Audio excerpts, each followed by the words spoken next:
Okay. First of all, I believe everything is functioning okay and well. Let me just double check. I need to apologize to everyone because I was extremely busy today.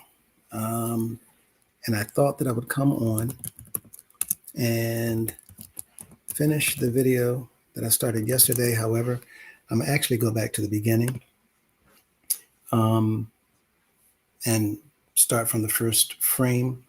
I got a few calls and there's some questions, and individuals still did not quite understand everything. So I'm going to go through what I began yesterday. And actually, from there, we'll get right on into it. So, that said, um, let me first and here.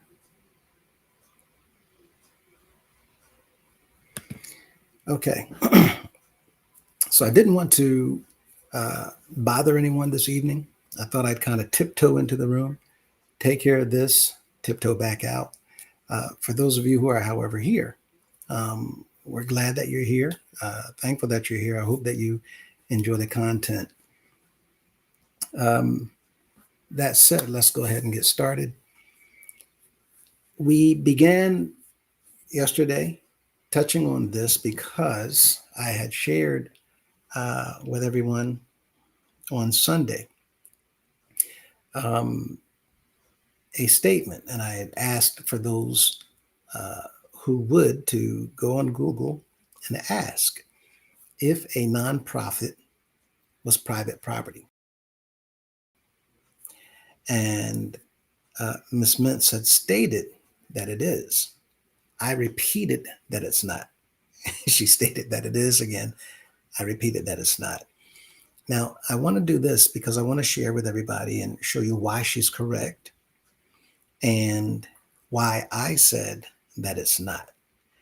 Um, so, as you heard on yesterday, when I had made sure to let everybody know and understand what she was saying was based on the law, and a nonprofit, we will see, according to the law, is private property. However, we will also see a few other things. For those of you who saw the video from yesterday, you know where I'm going with this, but you didn't see the rest of what I wanted to say. So let's go ahead and jump on in here. The legal concept of undue influence. We talked about undue influence, how the members of our organization and many other organizations have been psychologically conditioned to believe certain things. We're going to see tonight that the law looks at those individuals as being victims. And we will cover that a little bit later. But for individuals that have been psychologically conditioned to believe certain things, you just can't get through to them. It's okay. They've gone through some things and a series of things to get them to think that way.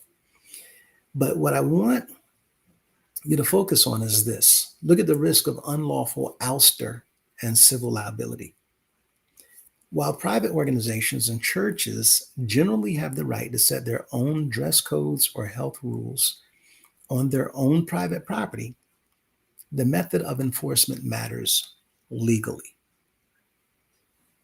Even though they have the right, a nonprofit organization, they have the right to set their own dress codes or health rules on their own private property, the method of enforcement matters legally. And right there within that sentence is the reason why, even though Ms. Mintz correctly said, according to the law, that a nonprofit is a private property, their property is private. They can set whatever rules they would like.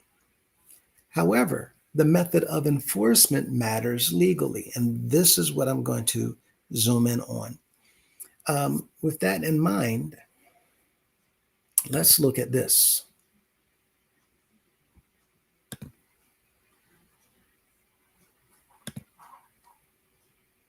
So the question that I asked was, is a nonprofit religious organization considered private, right? Private property, and can mandate things to members of the public if there is no law that says the public has to comply?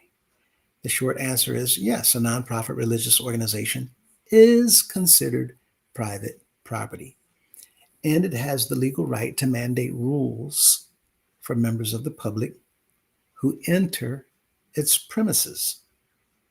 Because of the constitutional separation of church and state, government entities do not own religious properties. Even though a church, a mosque, or a synagogue may invite the public inside for services, it does not lose its private property status. It retains the right to exclude people or set behavioral conditions for entry. They can set whatever rules they want, even if those conditions are not backed by government law, because it's their premises. And again, we're going to see and understand, which is even more important, why it is that they have the absolute right to set their own rules. So, the right to set rules and mandates under property law, the owner of private property dictates the rules of conduct on that property. A religious organization can mandate rules regarding dress codes, behavior and speech, health and safety.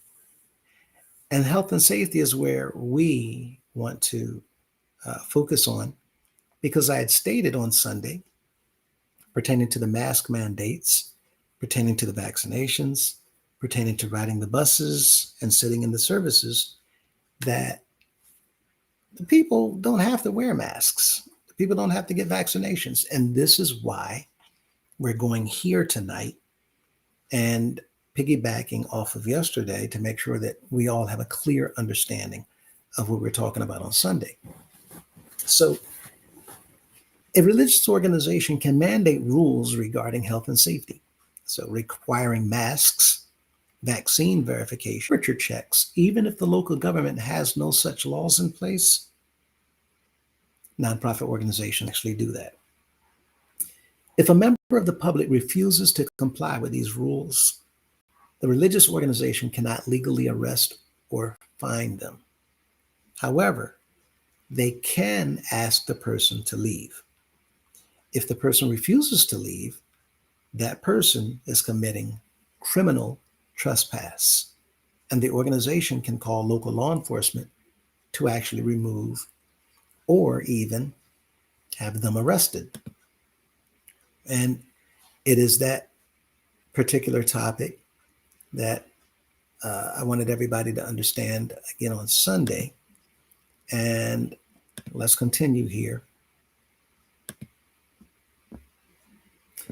So, why nonprofit status does not make it public? Just because you're a nonprofit does not mean you're no longer private.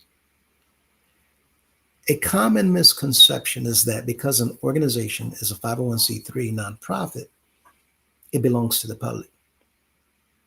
Nonprofit status is simply a tax classification, meaning the organization serves a religious or a charitable mission rather than enriching private shareholders. It does not turn the physical building into government or public land. Just because you're a nonprofit, it does not transform your buildings, your offices, and all of those things. It doesn't turn it into public property. It's still private property. Exemptions from public accommodation law. In civil rights law, businesses like hotels, restaurants, and theaters are called places of public accommodation. By law, they cannot discriminate against customers or deny entry arbitrarily. However, federal laws, including Title II of the Civil Rights Act and Title III of the Americans with Disability Acts, explicitly exempt religious organizations from public accommodation rules. This means a church has a constitutional right under the First Amendment to choose who it lets in and what rules visitors must follow, completely separate from the laws governing standard businesses. So, whereas if you go to a mall, they can't make you wear a mask. If you go to a non-profit private property, they actually can. So, why is it that I was saying that they can't? This is what we're going to get into so that everybody will understand and not actually be of the impression that you can go in and simply say, no, I don't have to do this. Again, we're making sure that everyone understands actually how the law works. Black Diamonds, how you doing, sir? Um, Good to see you. Gracie Garza, hello, good evening. Um, and Shelly Boy, hello there, good to see you as well. Um, this said, let's look at this next question to open this up a little bit more so that everybody will actually understand exactly and precisely what I'm getting at. Can a church mandate the members to wear a mask if there's no law that says they don't have to? Can they force their members to take vaccination shots or be put off the premises? Again, the short answer is yes. A church can absolutely mandate that members wear a mask, and they can legally bar or remove anyone from the property who refuses to comply, even if there's no government law requiring masks. Furthermore, while a church cannot physically strap someone down and force a needle into their arm, they have the absolute legal right to require proof of vaccination as a condition of entry. Anyone who refuses can be ordered off the premises. And I know it sounds exactly the opposite of what it was that I was saying. But again, I need you all to make sure you understand what I'm saying tonight, because we're going to clarify this so that everybody completely understands what's going on within our organization as well as outside. And that's why this is important, because people that are not members of our organization, they can take this information and go out and say, well, you can't make me wear a mask. You can't make me take a shot. You can't make me this, whatever those rules are. And I needed to clarify and let you all know that, yes, they can. A nonprofit can set their own rules. And I'm going to also show you why we all get to say, well, no, I don't have to do that, because there is a catch 22 here. With that said, look at this. Private property rights overrule personal preferences. A church is private property. Again, confirming what Ms. Mintz said. Under property law, the owner dictates the rules of entry. The owner, think about that for a moment. You can come back to that. Just as a private homeowner can tell guests to take off their shoes or leave, a church can tell its attendees to wear a mask or leave. The absence of a government law is irrelevant. Property owners do not need a government mandate to create safety protocols for their own buildings. Now, physical removal versus forced vaccination. There's a legal distinction between forcing a medical procedure and conditioning entry on a medical procedure. Or in other words, there's a difference between saying, no, you have to take the shot versus, well, you can come in only if you take the shot. See, there's a difference. They're not saying you must take it. They're simply saying, if you've taken it, you can come in. If you have not, you can't. Now, this organization that we're in, they're saying that if you haven't taken it, you can't ride the buses. Okay. And I said on Sunday, You don't really have to pay attention to that. And again, we're going to get to why I said that. A church cannot physically force you to take a vaccination. But they can say, if you want to walk through these doors, you must show proof of vaccination. If you do not wish to get vaccinated, you cannot come inside. And that's pretty much what Mr. Cunningham did when he said, if you're going to stay in this house of prayer, you're going to follow Addie Cunningham. If not, there's the door. So according to the law of the land, it sounds like, well, yeah, he can say that. But keep paying attention because I'm going to show you why he can't.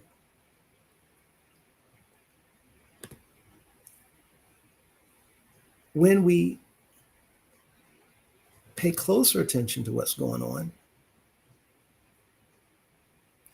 we see here the charge of criminal trespass. What constitutes a criminal trespass? What is it that defines a criminal trespass? If a church leadership team establishes a mask or vaccine policy and a member refuses to comply or obey, the church has the right to revoke that person's permission to be on the property. If the person refuses to leave after being told to do so, they're no longer a parishioner. They're no longer just a member participating in the services. Now they become a civil and criminal trespasser. The church can call local law enforcement, and the police will physically remove or arrest the individual for trespassing, not for violating a health mandate, but for refusing to leave private property when ordered to do so by the owner. And see, this is where Mr. Cunningham runs into problems, because he's not the owner of the organization. I know on paper it looks like it, but he's not the owner of the organization. If you look at this slide, you see the beginning is highlighted. It says if a church leadership team establishes a mask or vaccine policy, if a church leadership team, well, who's the church leadership team? If our organization, according to Mr. Cunningham, does not have a board of trustees, who is the church leadership team? If Mr. Cunningham says there's no need for a tribunal, who's the leadership team if he says we don't need no 3 or 4 or 5 people sitting down together, no meetings, deciding what we're going to build, where we're going to build? No, one man, one man, one man. Well, if one man is making that decision to tell the entire organization that you have to have a mask on,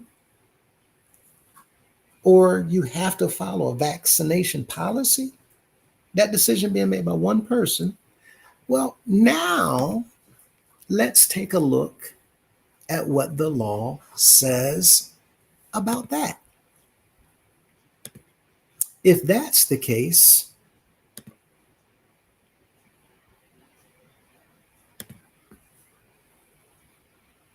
what if the organization doesn't have a board deciding on these mandates, and the members are demanding reform due to unlawful rules that the members did not discuss, consent to, or vote on? Can a CEO that is acting like a dictator force the members to do what they never agreed to do if there's no oversight into keeping the CEO in check and alignment with the laws of the land? Short answer, no. No. Can a CEO force the members to do what they never agreed to do? No. A nonprofit cannot legally operate without a board of directors. And a CEO acting as a dictator cannot force rules upon members if doing so violates the organization's foundational bylaws or state corporate laws. If a CEO has dissolved, bypassed, or failed to appoint a board, which is backwards because the CEO does not appoint a board. A board of directors hires the CEO, not the other way around. But the fact is that AI is telling us if a CEO acts in any way, shape, or form without the presence of a board of directors having say so in this decision making, then the CEO is operating illegally. The CEO is operating illegally. In the eyes of the law, a nonprofit is not a private kingdom. Mr. Cunningham has treated our organization as if this is his kingdom. And this is why he refers to himself as a king. The law says he's not a king. The law says we are not his subjects. The law says he does not get to rule over the members of this nonprofit. The law says he does not get to dictate anything whatsoever to the members of this nonprofit. Therefore, since there is no board of directors, since he's attempting to make himself a dictator, he does not legally rule over anything. Therefore, the members now do not have to comply. When he says, I want you to wear a mask, you wear a mask. You're going to stay in here. You're going to listen to Addie Cunningham. Nope. Not one need whatsoever for any member to be afraid of a dictator in a nonprofit who's acting like a king, especially given the opportunity to come forward and learn how the law works. And there's no board, no oversight committee, no checks and balance system, who continues to say and want everybody to accept one man, one man, one man. The law says no, no, no, no. There is no one man, one man, one man, not over a nonprofit. It's illegal. Therefore, when you see if a CEO is dissolved, bypassed, or failed to appoint a board, they're operating illegally. In the eyes of the law, a nonprofit is not a private kingdom. It is a public trust overseen by state and federal regulations. A nonprofit is overseen, regulated, and governed by the state and federal regulations that's been in place by offices and administrations put there by government, state government or federal government, every nonprofit. So for Mr. Cunningham to be acting like a CEO dictator, I said, wear a mask. I said, get that jab. Before you come in here, before you get on that bus, the law says his rules are illegal. If you are a member facing a dictator, look at the bottom, CEO who's inventing unlawful rules without oversight, the legal reality of the situation and the steps to force a reform follow specific pathways. The reality, the legal reality of the situation and the steps to change that situation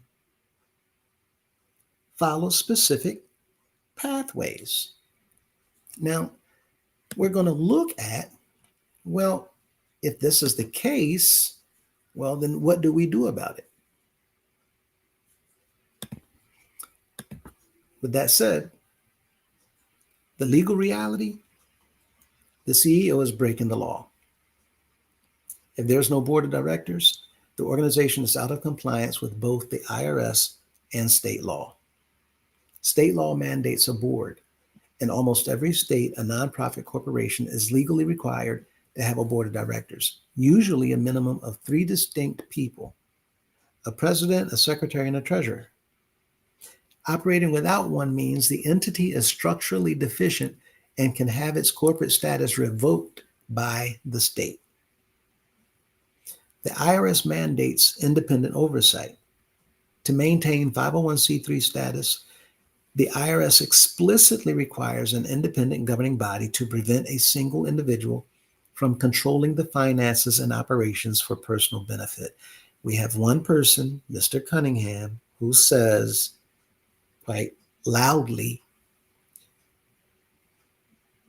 when you give the money, you don't tell me what to do with it. Illegal. We don't need no bunch of people doing anything that brings about confusion. No, illegal. He intentionally lies to everyone in here because that's what keeps the system going forward within our organization. And this entire time, the members did not know that we've been involved in illegal activity. This is why they keep on telling you, stay off of YouTube. Don't watch YouTube. They don't want you learning what it is that they've been doing and having us taking part in is illegal. If there's no board, the organization's out of compliance. It's that simple. Now, a CEO running a nonprofit with zero oversight, look at the bottom of that slide. Zero oversight is a massive red flag for private inurement, using a charity to enrich or empower oneself, which is grounds for losing tax-exempt status. Now, our members don't understand what that means. That literally means being shut down. Losing the tax-exempt status, we're no longer nonprofit. We're now for-profit. The problem with that is since they've been treating this like a for-profit and taking everything in here for themselves, they meaning the CEOs and whoever's working with them, they've been treating the house of prayer like it's their own personal bank account. Let me show you a little bit further, and then we're going to get into showing you how they've been doing this. That in mind,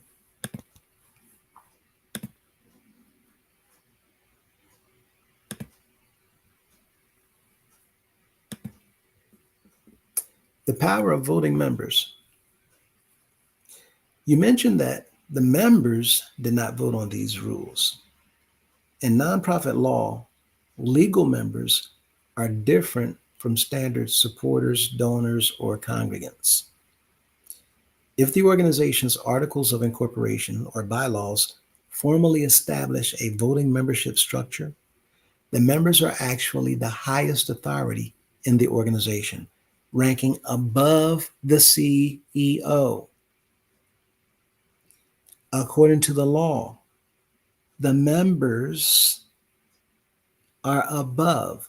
We have a General Assembly. They rank above the CEO. They rank above the General Counsel, above the General Assembly Secretary. The members collectively,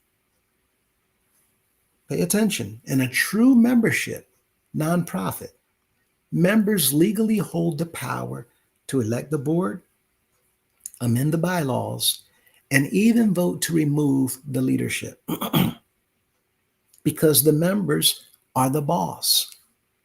If the CEO is implementing rules without holding required member votes, like get a jab to ride the bus, even a charge for bus seats is illegal. Not one member should be paying to ride the buses. We're going to show you that. To tell everybody in here, no, you're going to wear them at. It's illegal. You don't get to dictate to the people in the organization.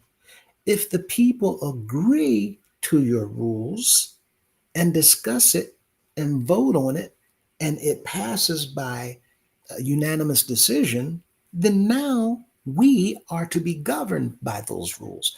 But if that never happened, then you cannot force legally the members to wear masks or get a shot or to pay money to ride those buses. As I've been saying, people, it's even illegal for him to have his name on the buses. Any of the CEOs, we just did not know it because nobody was checking the law. And even me, I didn't even think to check until I found out with my wife in the 2022 General Assembly that the CEOs, they've been manipulating our laws and deceiving the members of the organization this entire time. With this in mind, the true membership nonprofit members legally hold the power to elect the board. We have the power also to remove leadership. If the CEO is implementing rules without holding required member votes, the CEO is violating the organization's own corporate charter, which is a breach of fiduciary duty. The government takes that seriously. Now, how to force reform and remove the CEO? This is what we've been saying. The members, if you're sick and tired of paying for seats and wearing masks and having to get a card to show that you took a shot, if you're sick and tired of all of the illegal activity and all of the corruption and all of the embezzlement and all of the money laundering and all of the theft and all of the yelling and the screaming and making people do this and finding people with all kinds of unlawful and illegal rules, another form of criminal activity, it's called extortion. If you're sick and tired of all this stuff, and we can continue going on and on and on, the members can simply come together, as you're about to see, and get rid of all of them. Just like this. And this is why I've been telling everybody 3 weeks, as little as 2 weeks. And if everybody got on the ball, 1 week. If the CEO refuses to implement a board, and our CEO has done everything he could to keep a board out by deceiving the members, along with the general counsel and the General Assembly secretaries, making the people think that they're having a real and a legitimate General Assembly while using the people's lack of knowledge against them. They've kept a board from being established in here so that they can continue this one-man leadership and do all kinds of things with this money that none of us know about. If the CEO refuses to implement a board or listen to the members have the legal right to force a restructuring, and this is all we're preparing to do, to restructure the leadership and how this organization is governed is all we've been attempting to do. The members have the legal right to force a restructuring through 3 primary avenues, and we are going to talk about one of them.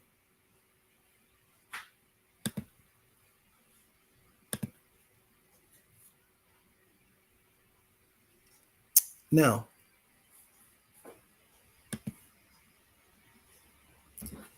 step 1, demand the corporate bylaws. We already have these. Members have a legal right to inspect the organization's foundational documents, the articles of incorporation and bylaws. You have to get a copy of these. Again, we already have it.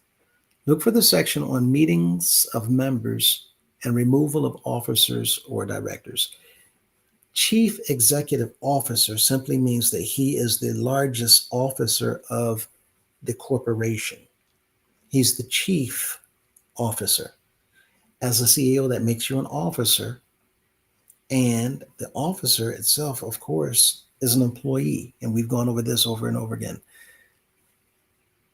Look for how many members are required to call a special meeting. If you can rally enough members to meet that threshold, you can legally force a meeting. vote to appoint a legal board of directors, and have that new board immediately fire the CEO. Just like that.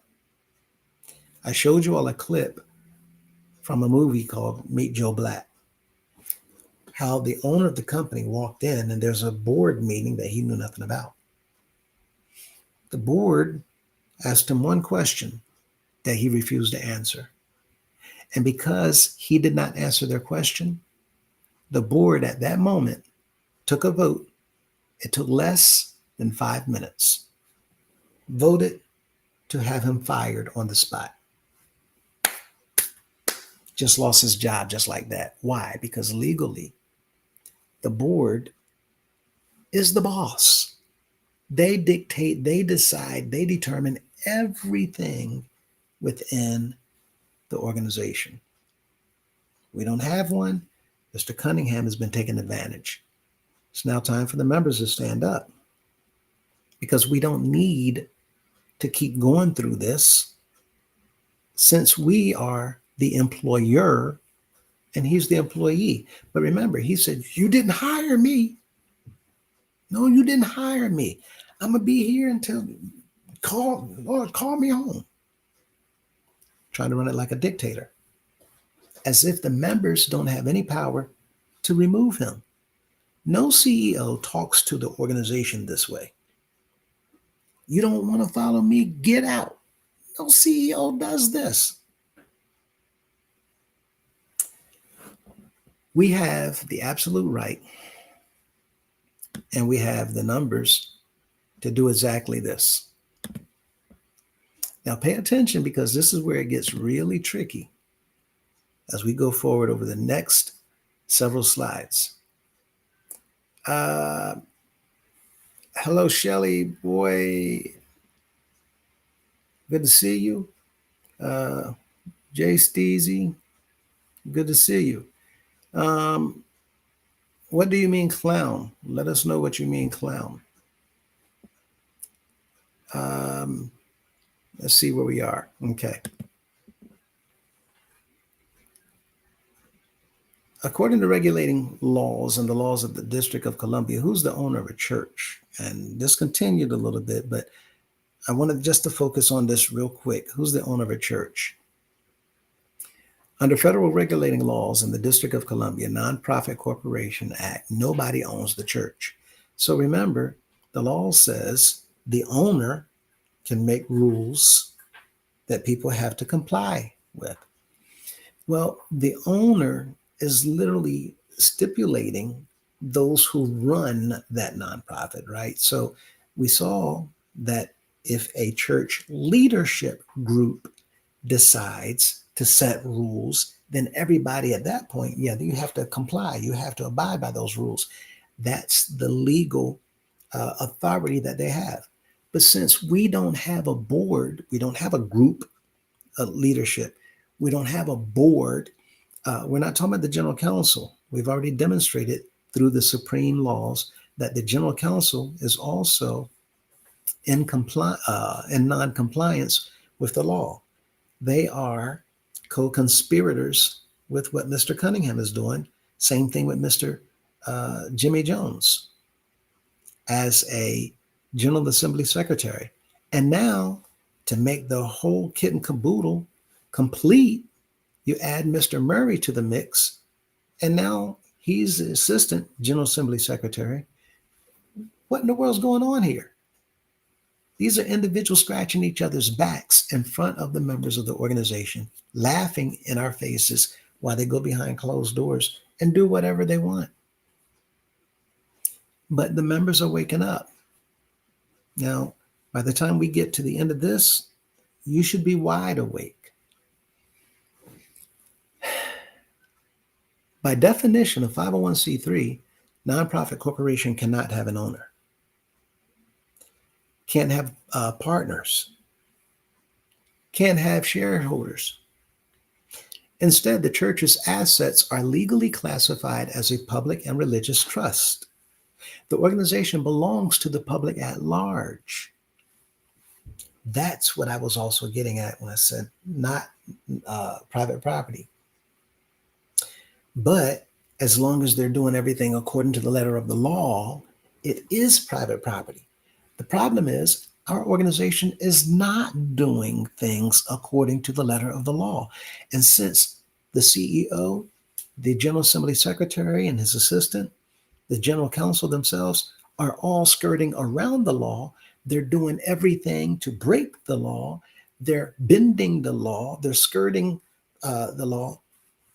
Since they themselves are non compliant to the law, because they're not obeying the law does not give them the legal right to tell anybody else, these are our rules, you must follow it. No, the law looks at you as a criminal. The law looks at you as a lawbreaker. The law is not going to say, well, you, Mr. Lawbreaker, we're going to give you the legal authority to tell other people they must do what you say. When you're breaking the law, they don't give you any authority whatsoever. They want to take you, put handcuffs on you, and lock you up. So, in a situation like ours, where the leadership are all corrupt and breaking the law, legally, they don't have the right to make rules and mandate, stipulate, or enforce anybody else to follow them. Period.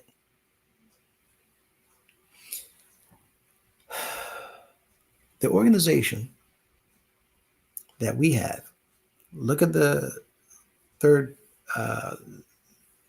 portion of the slide. Even if the church operates across 26 states, its structural ownership and ultimate authority are governed by specific legal bodies and documents.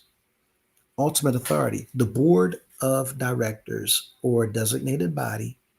While there's no owner, the District of Columbia Code dictates that all corporate powers must be exercised by or under the authority of a board of directors. The biggest thing in the organization is the board of directors. It is supposed to be the General Assembly, but they've stripped the power from the members by giving the members this impression that the CEO, his word is final. Whatever he says goes. He can't be judged by anyone or condemned, not by the General Assembly, not by the members. Only one can judge him is our Heavenly Father. Well, the law of the land says that's illegal. No, we're not going to enforce that. So once again, since Mr. Cunningham is involved in an illegal activity and covering up by using the council and the General Assembly Secretary and others, General Assembly Secretary, he and they are co-conspirators in nothing more than criminal activity. Period. Let's go a little further here. This is why he showed up last night in Washington, 6 and M Street, I believe. Yes, 6 and M Street.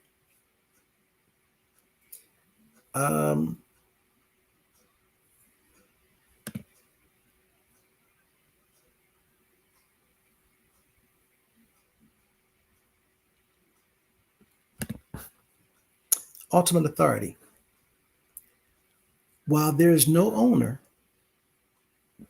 the District of Columbia dictates that all corporate powers must be exercised by and under the authority of a board of directors. The CEO is not the owner. A founder, pastor, or CEO is merely an employee or an officer appointed by the board. They have zero personal ownership over the church or its multi-state assets. He cannot make any rules. He cannot tell the guards, security, chairman, councilmen, pastors, you make sure these members do whatever. No. The members are over all of the pastors. The members are over all of the general councilmen. The members are over all of the chairmen. The members is even over the bishop. It's called the governing body, referred to as the General Assembly. And any officer of this organization that's given the people a problem can be brought into a meeting, and the meeting consisting of the members can vote them out. As simple as that.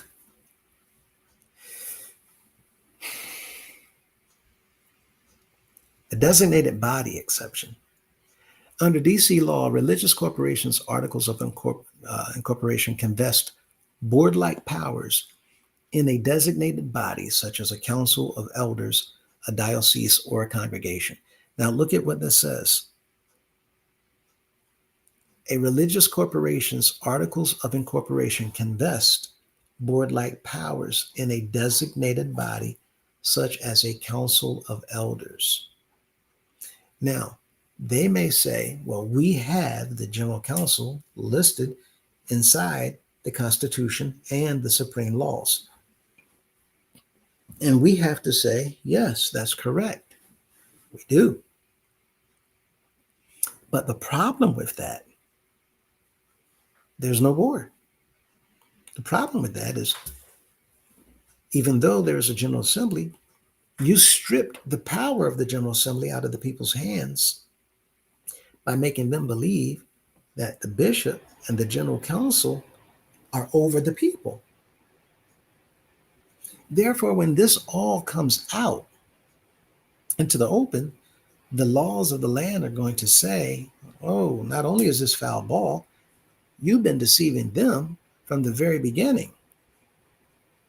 And all of these self-made rules and these fines and the coercion and the manipulation and the psychological conditioning, all of the things that you use to take and take and take and take these people's money, there's a word called restitution. And we're going to be getting into every single one of these issues so that the members of this organization understand not only what you've been doing, but the fact that you've been stealing from them from day one while getting them to trust in you. And in a few more slides, we're going to show everybody how the money is being partially laundered in the house of prayer. This council, the General Council, was not set up by the people. The General Council was set up by the CEOs, the bishops. And so when you look in the supreme laws, that first article, you'll find the General Council in there, and you'll see the fact that they work for the bishop. They don't work for the people. And they work for him in order to protect him and the assets of the organization. They're not there to protect the people. They're literally puppets working on behalf of the CEO in order to keep the illegal activity in here covered up away from the people.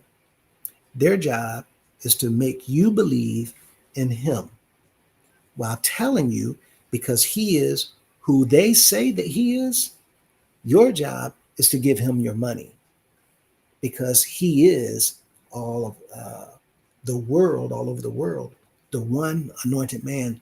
And according to what was said in the Old Testament, he, our Heavenly Father, is going to bless you if you bless him. And in all these blessings being passed around, don't forget about us. And we're going to get to that in a moment. So, whoever is named in the DC corporate charter holds the ultimate governance power. Well, the corporate charter should have the people in it. And this is going to be another big problem. Let's go on a little bit further. Hello.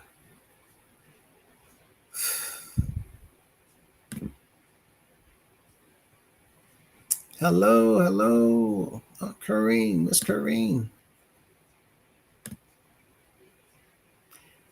And look at this. The role of voting members. If the church was incorporated in DC as a membership corporation, the formal voting members hold the ultimate structural control over the organization. The members hold control over the organization.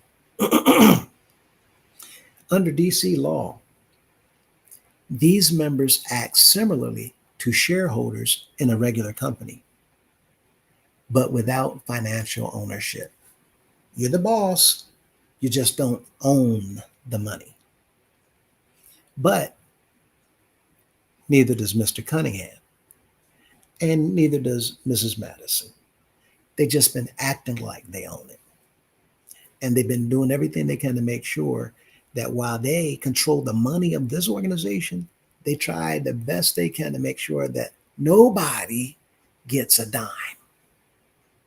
Now, watch this. Don't get upset. I'm not trying to upset you. I'm trying to educate you. I'm trying to get you to learn what they've been doing and psyching all of us out, including me.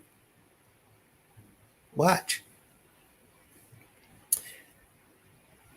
They hold these voting members, first paragraph at the last sentence, first paragraph, they hold the legal right to vote out directors, approve amendments to the bylaws, or block the sale of church property.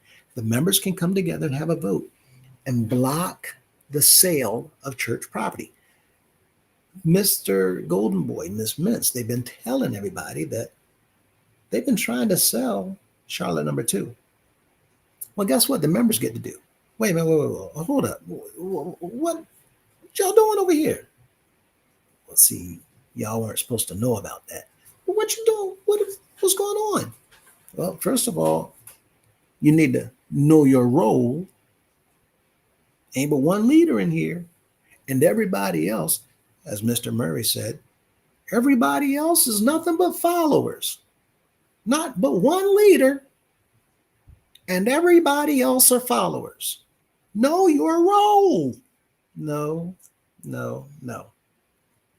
According to the law, and our dear sweet Uncle Sam, he says, that's not how this game is played, Mr. Murray.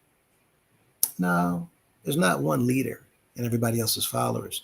No, that one who wants you to think that he's your leader, he's been lying to you. That's right, lying. He's not your leader, not according to the law. He's your employee. Employees follow. They don't lead. Employers lead. Employees follow the instructions. So a CEO is supposed to be following the instructions of the voting members, which is normally called a board of directors. But we've been having a general assembly that's supposed to have the legal powers and the authorities that come with that title and that assembly as a board of directors. So the people not only can come together to vote him out, but they can also vote to stop the sale of church property. And the fact that we have evidence that they've been trying to sell Charlotte number 2 means the people can not only come together and put a stop to it, but get rid of every single one of them and hold them accountable for making business transactions behind the backs of the members of this organization in order to enrich themselves. All of this is coming to a stop. Members, you have no idea we have that much time left. And we're trying to beat the clock because at the end of the clock running out, they could be coming in and we don't know what they want to do. We hope that they're willing to work with us so we can save our nonprofit organization. But the fact of the matter is there's been so much criminal activity and corruption, they may come and just shut it all down because there's nothing we have to bargain with. We're talking about 100+ years of corruption and criminal activity of the worst kind. To include, yes, molestation, to include pedophilia, to include human trafficking, child exploitation, yes, child labor, theft of compensation. I can go on and on and on and on and on. The worst kind. What happens across the 26 states? Operating in 26 states does not change who owns the church, but it alters how it is regulated. Foreign qualification The church must register as a foreign nonprofit corporation, a foreign nonprofit corporation in each of the other 25 states. This gives it permission to do business and own physical property there. In other states, you must have a foreign nonprofit application. And that looks like this.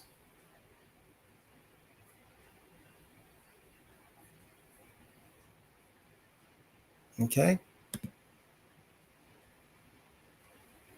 See this here? Application for certificate of authority, a foreign corporation. This was filed in a state, but it had to be also disclosed that, as you can see at the top, United House of Prayer for All People is incorporated in the District of Columbia. So they know where you're incorporated. And since you're incorporated outside of their state, you act as a foreign entity. You're not foreign from a different country. You're foreign from a different state. You operate in another place outside of this state, and you're knocking on the doors of the state, asking us for the state's permission to come in and operate within our state. But you're foreign because you're not incorporated here. We don't know you. You're from another state.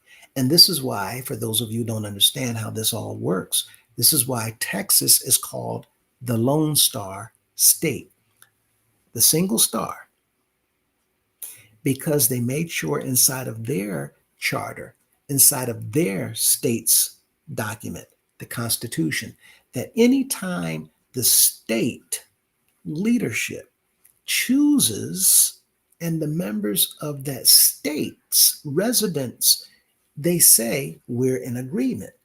Anytime they want, they can literally vote to detach from the United States and become their own territory, their own country. So when you hear Lone Star State, the idea behind it is we stand on our own. We're single star.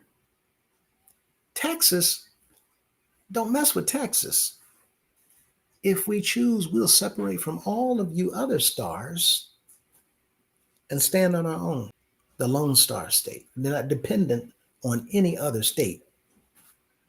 Now, y'all might get help from us from time to time, but we ain't playing no games. And if y'all don't act right, we will pull away in a heartbeat.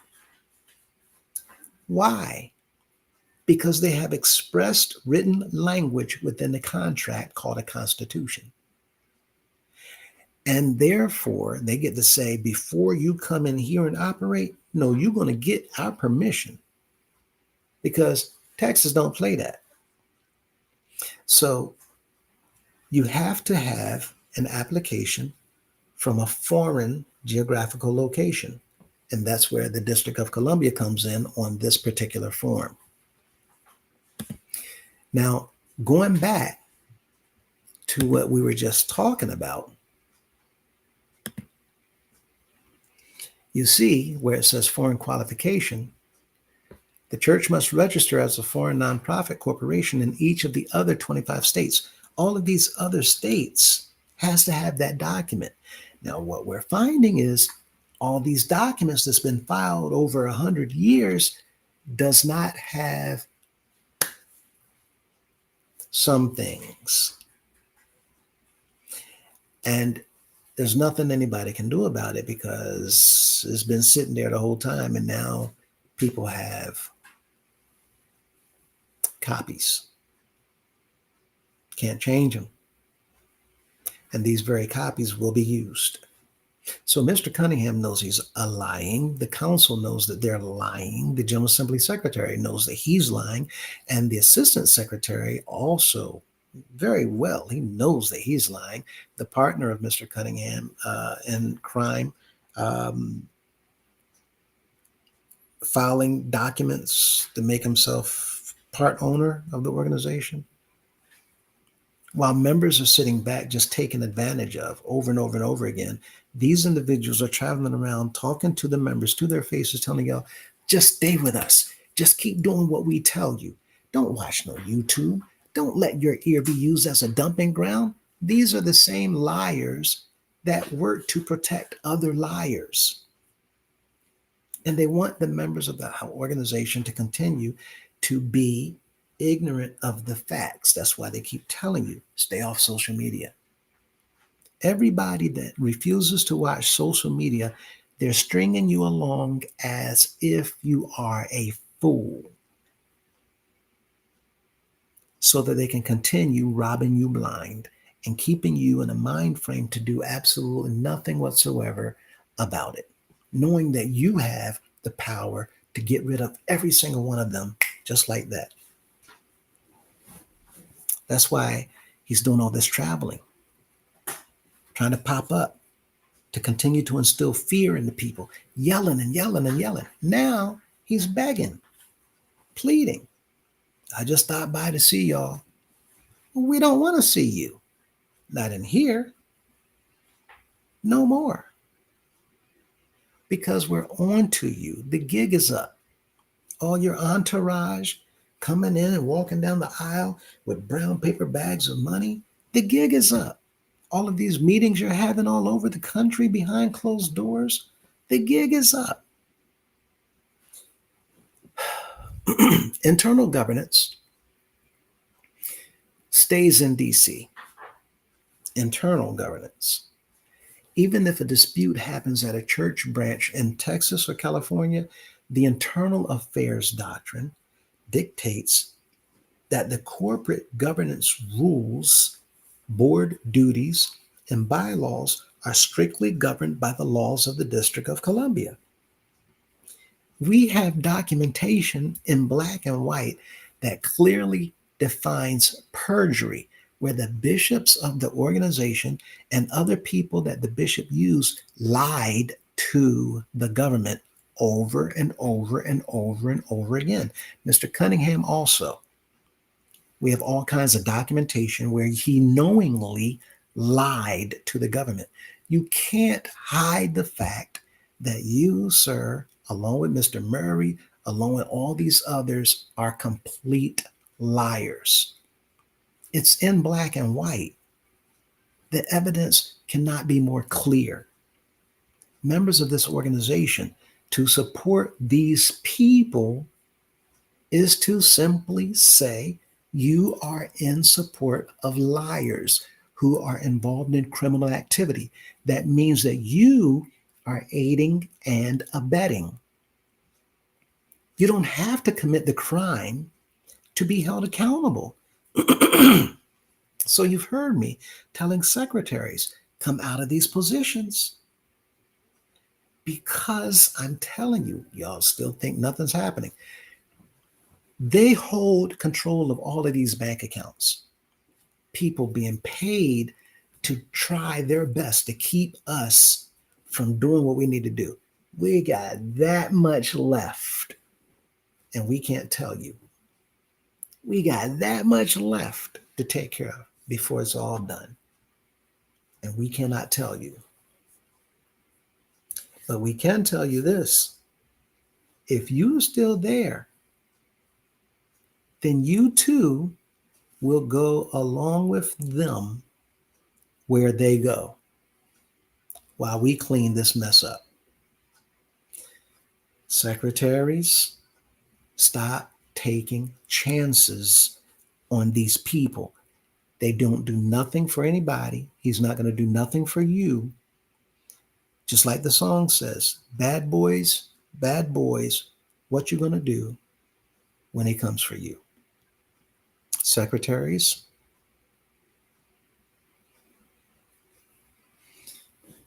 multi-state supervision. The Attorney General of every single state where the church operates has the authority to police the church's local branches to ensure assets are not being stolen or misused by executives. There are regulating agencies that has the authority to do whatever they need to do in here, and Mr. Cunningham knows it. You all need to completely understand where we are right now. We're so very close, and we have absolutely no idea when they're coming in.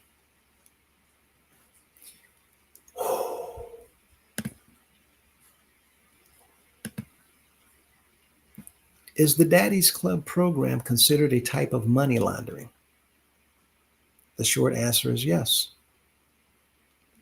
Daddy's Club is illegal. Daddy's Club is illegal. In a forensic accounting and federal legal framework, the Daddy's Club program, where members are pressured to turn in a $2,000 cash report, which the CEO then matches with undisclosed funds. Nobody knows where this money coming from. According to the government, the banking system, the IRS, where's the money coming from that he's putting in here to match with all these band members and choir members and all these people saying, if you get all of them, get all of them. Y'all remember in Charlotte where he told Monroe, you get 100 man choir, oh, we'll get 200. I don't care how many you get. I don't care if you get 500. If all of them are on there by the time I get somewhere and you give me their names, I want all their names. And I come back and they got $2,000 each, I'll give all of them $500. Why is he willing to give $500 to all these people? $500 to all these people, $500 in G class. But you heard me say yesterday, choir directors get $2 for singing. Pianists might get $2, $3, maybe $1. Others get, why are you giving these people $1, $2? These are grown people. But G class, you're giving everybody 500, 500, 500. All these tens of thousands, hundreds of thousands, millions of dollars a year going in G class coming from the bishop. I'm going to show you what's going on.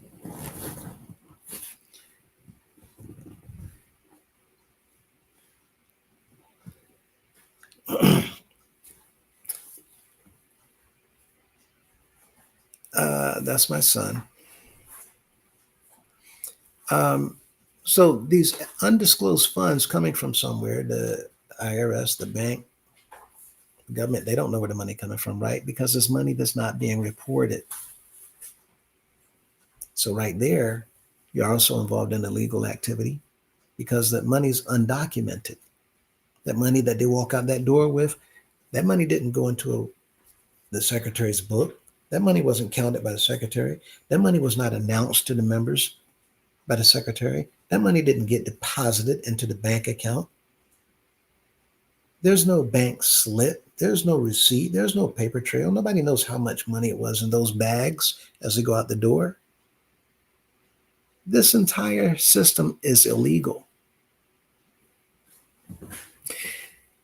When they do this, it exhibits the classic mechanics of integration and placement, which are the core components of money laundering.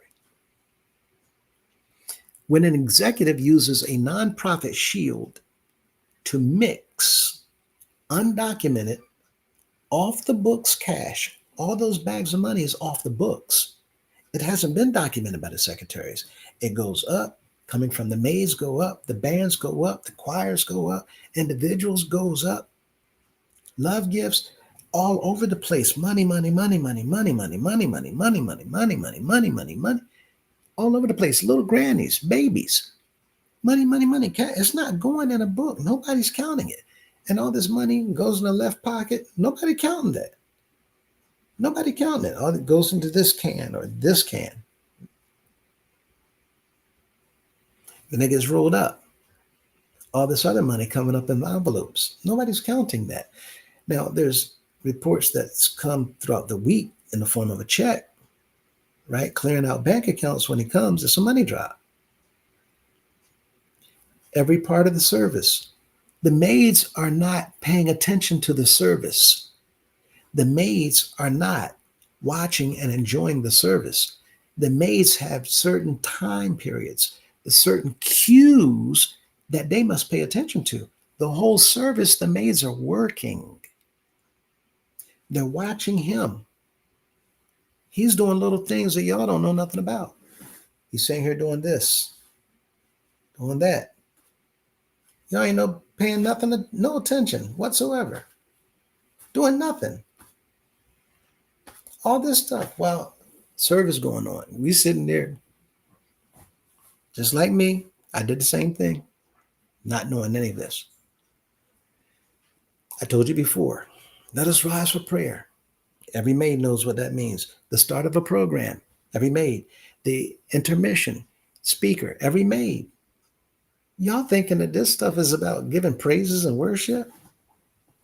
It is. Praise, y'all praise. They've been instructed to do stuff. No, y'all worship. They've been instructed to do stuff. And when you sacrifice, they've been instructed to do things. Most of those maids up there, they know that there's a routine that revolves all around that money. And they never even stop to think about it because they're trained not to.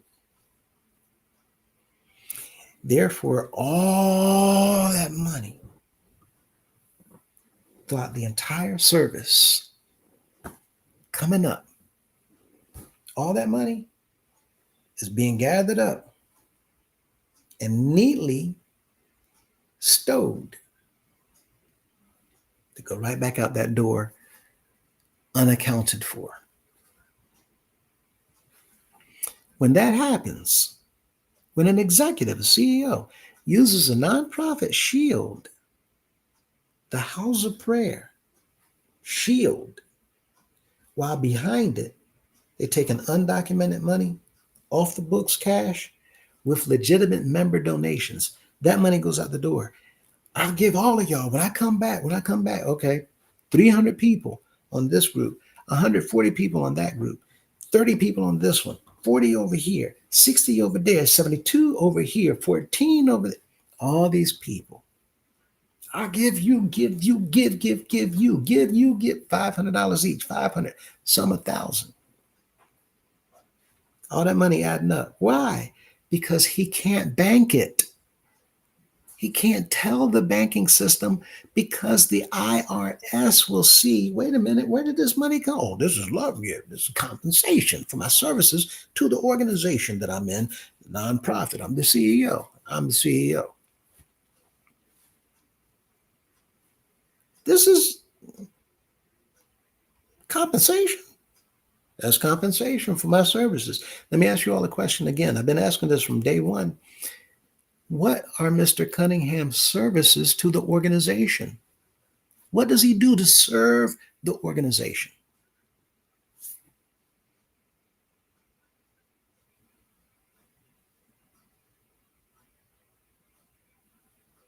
No answer. Nobody knows. To serve this organization, was any of the bishops? Nobody knows. AC units are broken all over the place. Steps are cracked all over the place. Foundations all over the place. Roofing problems all over the place. Internal structure issues all over the place. Equipment all over the place. Parking lots all over the place. But the purpose says to establish, erect, and maintain. Do y'all know what does not look like the condition of the house of prayer? Do y'all understand what does not look like the condition of the buses? Y'all do understand that all that money y'all spending on seats from these buses, yet the bus is breaking down every time you turn around, and you have to sit there on the side of the road for 2, 3, 4, 5 hours while they get another one. We had one bus break down, they got another bus to pick them up, then that bus broke down. Buses not being fixed and maintained properly. Houses of prayers not being fixed and maintained properly. members' apartments and homes not being fixed and maintained properly. But the condominiums, oh, that's a different story. Condominiums don't have that problem. Condominiums don't have no problem at all. Condominiums sitting back, just money coming in, and they don't have those issues. All of this money going out the door to say, I will match if you all get 2,000, if you all get 2,000, all get 2,000, all get 2,000. If you all get 2,000, I'll match it. That's because the undocumented money he's putting in the house of prayer. Let me show you. It transitions from poor bookkeeping into a deliberate financial crime. To come and put and put and put and put and put becomes a crime. It's not an act of benevolence. He's not doing this because he loves you so much. If he loves you so much, instead of putting $500 credits on G class, why didn't he give all those people or whoever else needed it, especially those in a furlough, why didn't he give y'all $500 each? Why didn't he multiply it times 2 or 4 or 8? Why didn't he give anything to the people? Anything more than $2 or $3? Why is it that the people who went through natural disasters didn't get a thing unless it was from the members of the house of prayer who he told to go into their kitchens and pull stuff out? The people get nothing unless it's a G-class report, because it's his money, Miss Dolores' money, going back in the organization into a report on y'all's name so it can get banked in the house of prayer. That's what this means. When they use Nonprofit Shield to mix undocumented money with legitimate member donations, you're taking this money, all the love gift, all the whatever, other money, you're taking all that and you're putting it with the members' money.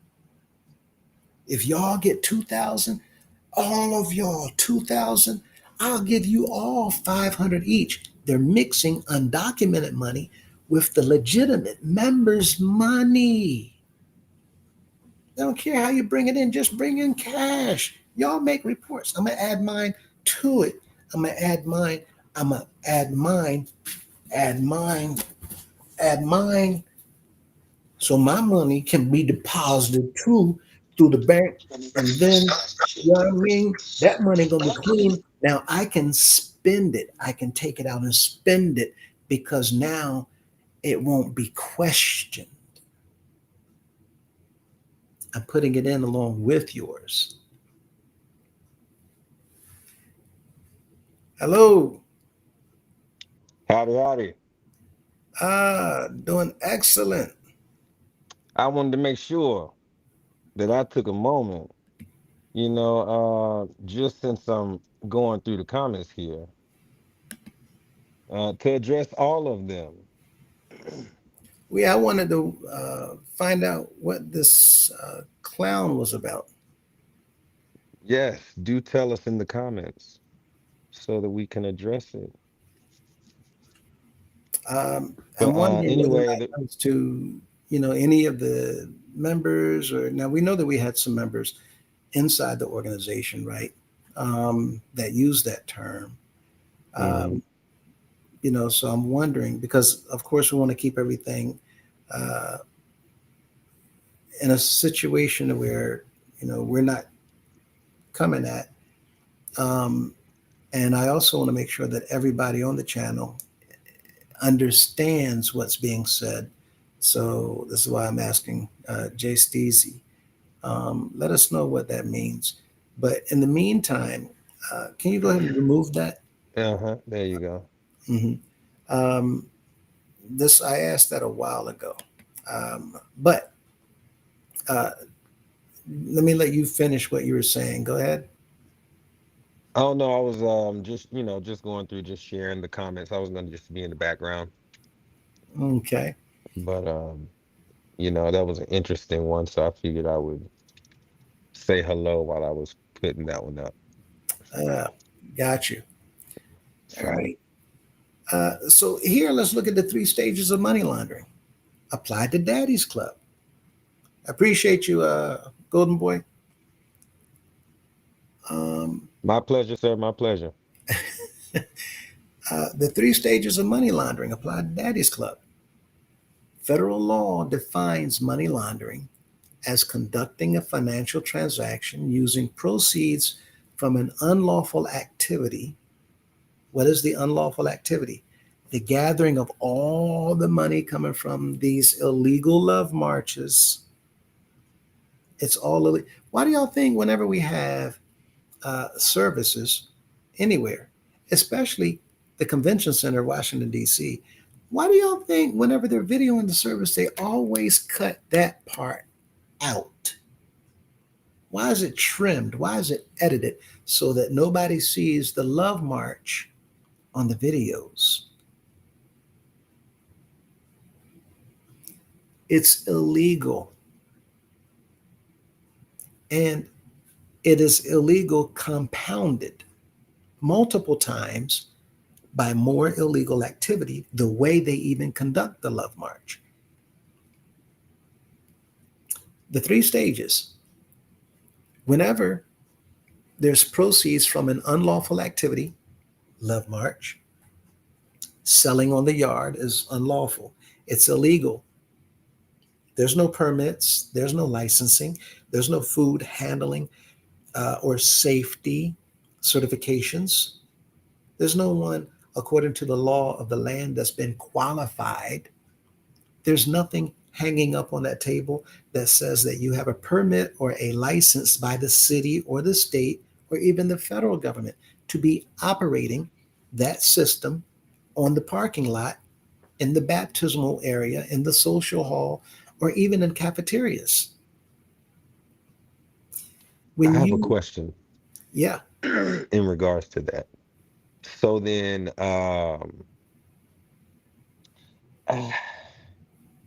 when we're raising, uh, okay, go ahead, continue, because it's just kind of, I just had a brain fog moment, but I got a question about what you just said there.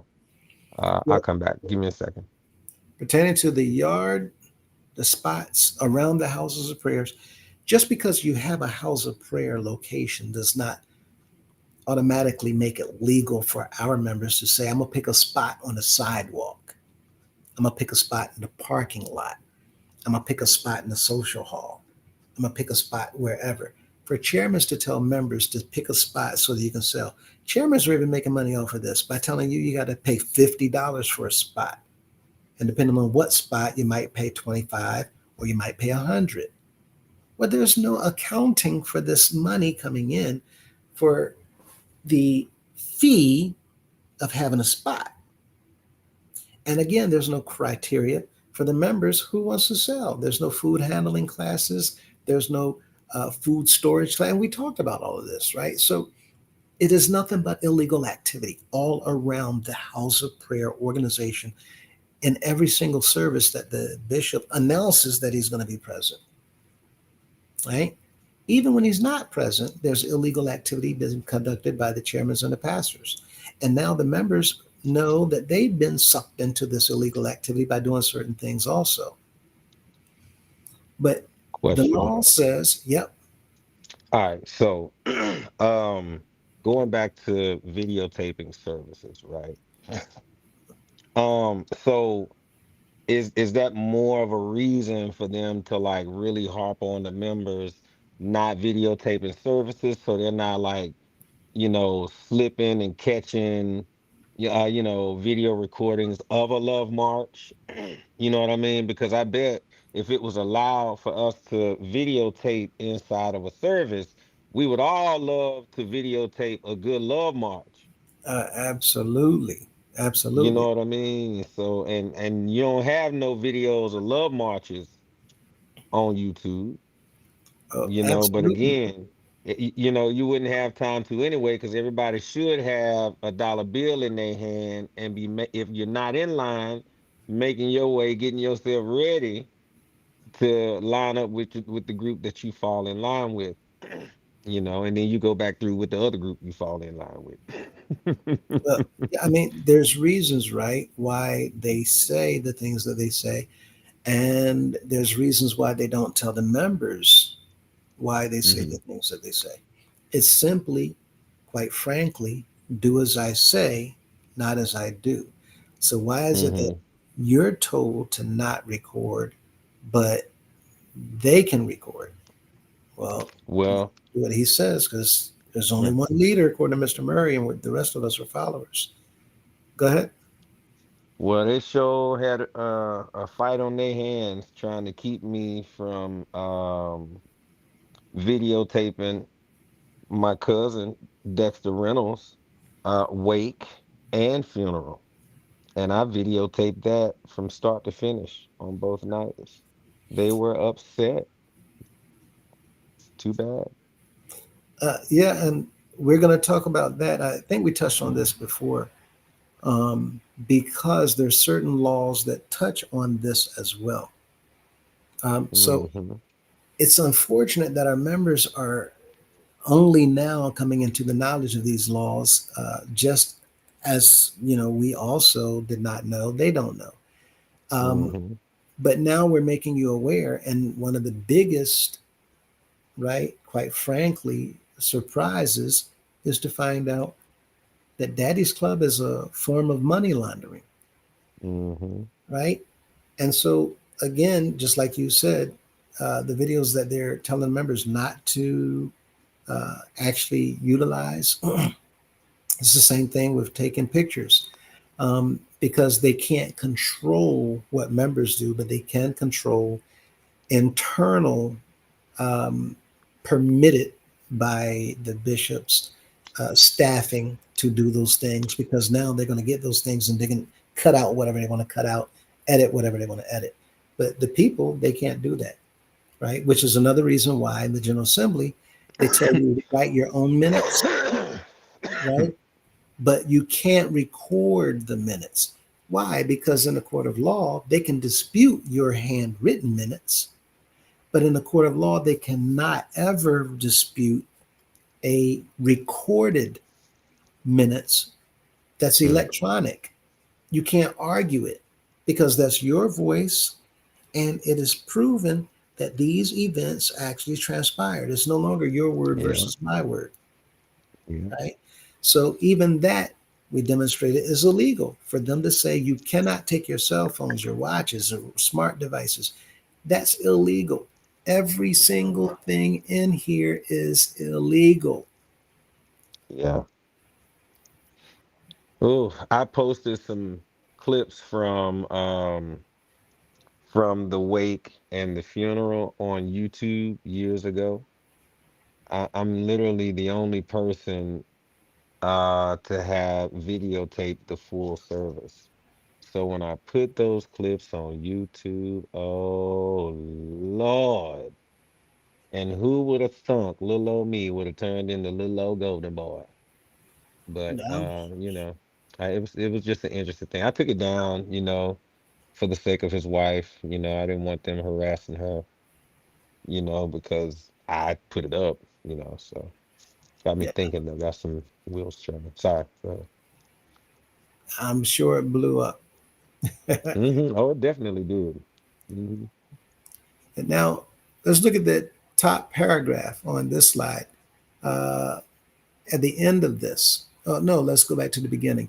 It defines money laundering as conducting a financial transaction using proceeds from an unlawful activity to conceal the nature, right, the location, the source, the ownership, or control of those proceeds. Now, we know that we're not told anything whatsoever about the money.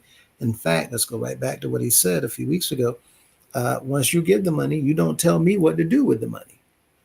Right? At the same time, he said that he's the steward. Do whatever he wants to with it. The Daddy's Club system matches the three recognized stages of this crime: placement, the cash generation.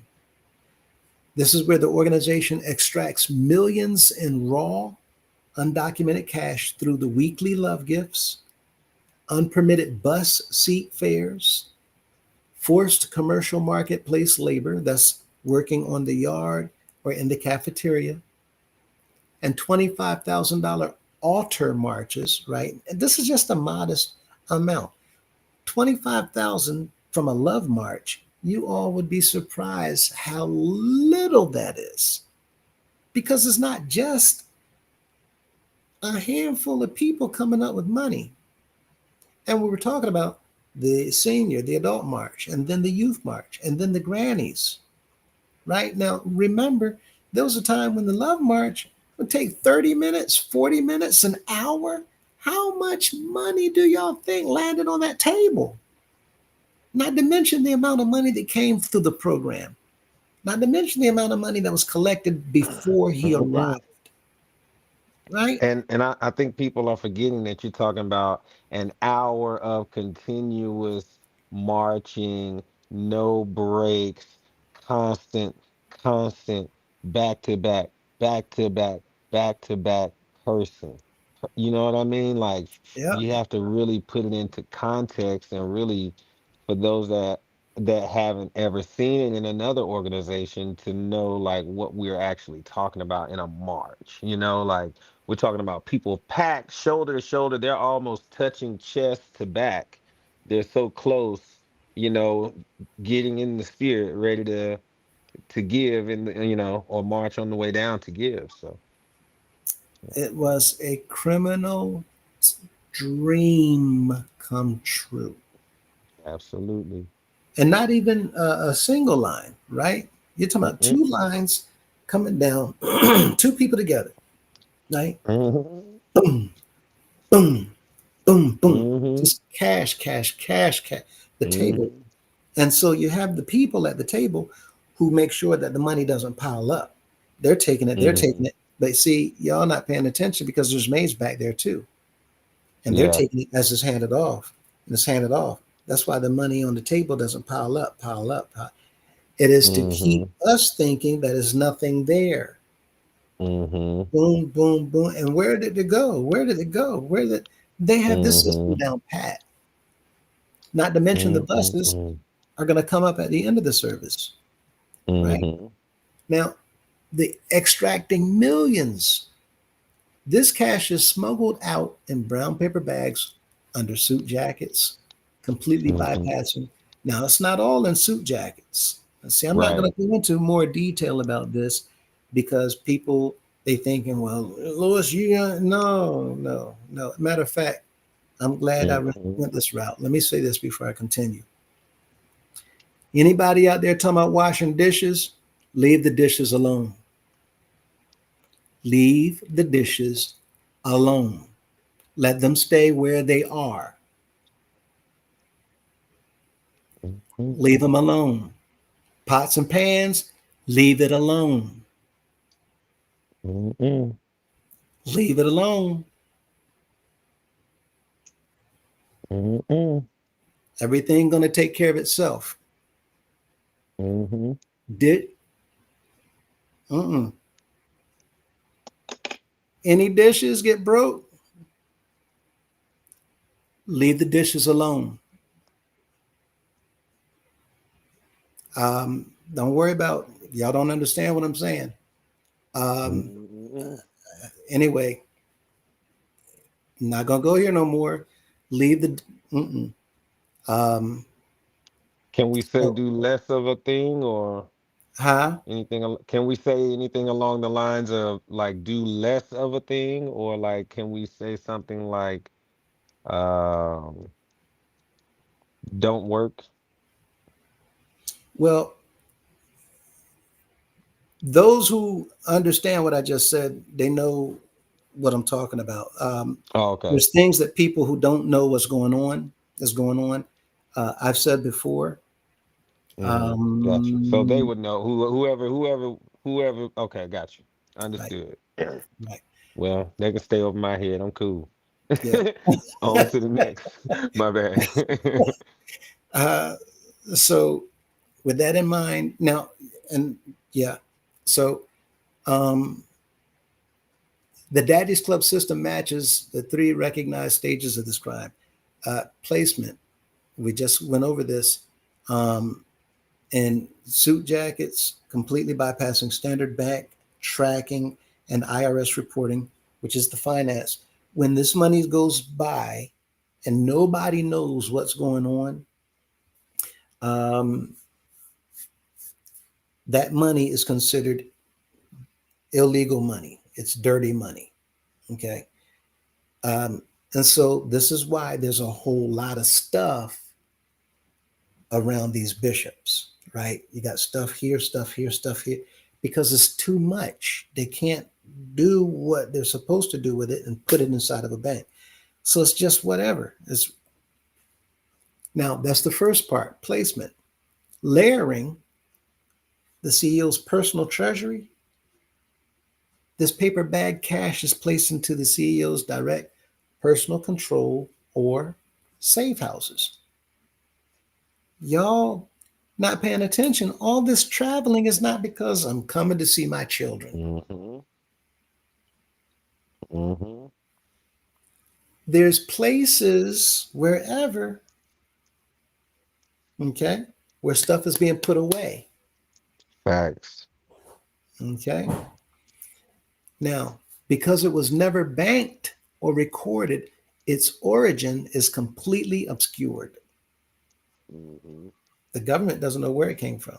IRS don't know where it came from because it did not go through a system where it can be tracked as a legitimate income. So now you're just sitting on all this stuff, I was about to say, what happened when you get biked up? You know. right? And see, this is a problem because they painted, especially Miss Madison, you painted yourself into a position to where there's so much coming in. Now it's too much. Mm-hmm. Now you have a bigger problem and you have to try to figure this out. So this is where I won't go there, but it's a You big, gave a great analogy the other night with the analogy with the get another gas station. What was that analogy that you yeah, told? the car wash, right? Car wash, yeah. Yeah, Breaking Bad, the TV series. Mm-hmm. And Mm-hmm. if you think about a living room, coffee table, right? Mm-hmm. A coffee table beside a coffee table, and then two more coffee tables on the end, and stack those coffee tables. That's how high the money was piled inside of a storage room. His wife was telling him, "This is too. We can't wash this much money. They're not going to believe this much money Mm-hmm. came through a car wash." Mm-hmm. That show will educate anyone on what's going on. This person looked like they're they're not involved in any crime. This is a high school chemistry teacher. Mm-hmm. Biggest thing on the street in that area for somebody who wasn't involved in things. Yeah, there's bigger people, but the point is Mm-hmm. the product that they made was the biggest thing on the street. Mm-hmm. We have individuals who know what's going on inside this organization. Yeah. And we got people all over the place who know that the members don't know. So they need the members to keep doing what they're doing so that they can take all this and put it with your money Mm-hmm. in order for it to get banked. And now your money with their money getting banked, it's all clean. Now we can take it and now we can do with it what we want. While you Mm-hmm. still got these huge piles in the storage room over here, well, we need to take out. And that's why everywhere he's going, he's telling people, yeah, you do this, we'll match that, we'll match that. Now, think about this. How many bishops did it? Coming up with ways to put money with legitimate money. How many Mm-hmm. bishops said, I'm going to do this and I'm going to do this and I'm going to do this and I'm going to do this? And it goes back into the house of prayer. It goes back into the house of prayer. It goes back. It's not because they're thinking about the house of prayer. It's because they're using who they call stupid people to wash dirty money that they got from the same stupid people, or Mm-hmm. that they stole stupid people's money to create other income streams, and then they taken that Mm-hmm. money to put with the other stupid people's money. Me In being their one of the words. stupidest. In Yeah, their words. yeah. Looking at us like fools. Telling you, I love you. Thank you for your love. Thank you for your love. Where's your love? I keep saying this. You ain't showing no love. Brother Lewis, Yeah. you know, I showed the video of McCullough feeding all of us rotten watermelon on my platform on one of my earlier shows. Mm. And the people were so excited. And to sit and watch him cut open the spoiled watermelon and it be caught on camera, and it's been there all these years, and we are so caught up in the person and the charisma of the person that we can't even see that he's feeding us spoiled rotten watermelon that is pitted on the inside when he cut it open, and we're saying that it's good and it's blessed and gladly eating it in the camera. This is why the last slide is going to show everybody in here how the entire government looks at the members of the House of Prayer. The last slide is going to show us, everyone, how the government looks at us. Now, Mm-mm-mm. it's a shame what he just said, but pay attention, because this is why they do it. They need the people to believe in them in order to be successful at doing this. When that money comes through, placed in his safe houses, because it was never banked or recorded, its origin is completely obscure. The CEO then pulls from his exact pool of unaudited money to act as his personal philanthropy. He's taken, I'm going to give to the people. Oh, he gave us a floor. He gave us the whole year. Some people might get 4 floors. The only philanthropy coming from him is going to be in the form of G class, Mm-hmm. right? They say that the bishop is the biggest contributor in this scholarship Oh. fund, Mm-hmm. the biggest contributor. Why is he Mm-hmm. contributing? Because it's another way of laundering. Scholastic Achievement Award. We want to thank Precious, the largest contributor to the this, to that, to yeah. I always wondered how. Like, how is this possible, dude? You just became the bishop and you're all, it just, it never made sense to me when I started looking at that portion of it, like, or understanding and comprehending that something was off there.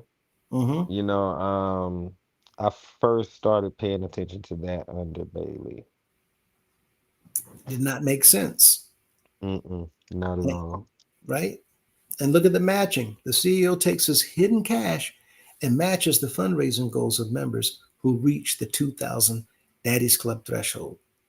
By Mm-hmm. redepositing this cash back into the church system under the guise of an official executive matching donation or award, the illegal cash is successfully integrated with the clean money that you gave, Mm-hmm. voluntary members' donations. It's now scrubbed, appearing on paper as legitimate religious fundraising. This is the exact same thing with the thing that's going on in 8th Street, the 50 Addies clubs. We're going to give away, see, that's another look.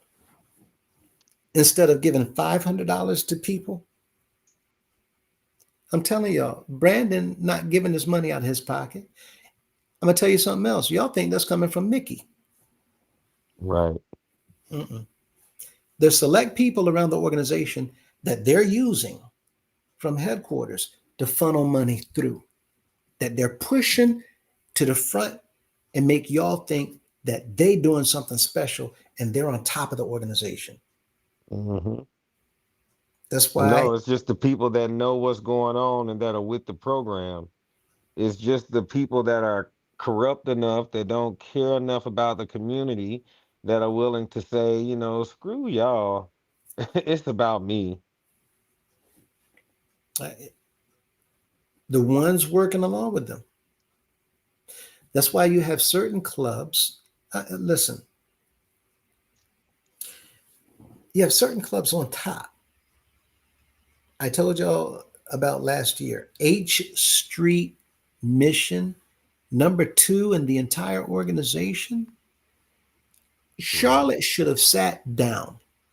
Virginia, mhm, New York, Georgia, every every the whole organization mhm. should have sat down, knowing immediately. Yep. You No, I know, know this is. can, I don't know because Yeah. Brother Lewis, I must say that I've had some pushback from members who just can't see how they wouldn't be beating.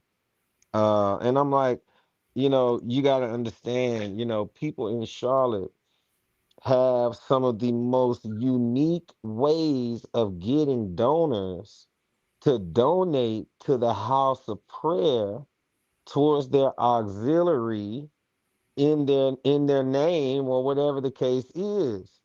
And I explained to them the year that the Clouds, I don't know the full story, but the year that the Clouds, the one year where they were the top band, I guess a certain major league team um down here somewhere around about us Hmm. donated 5.2 mil or something like that. And that's how they became top band that year.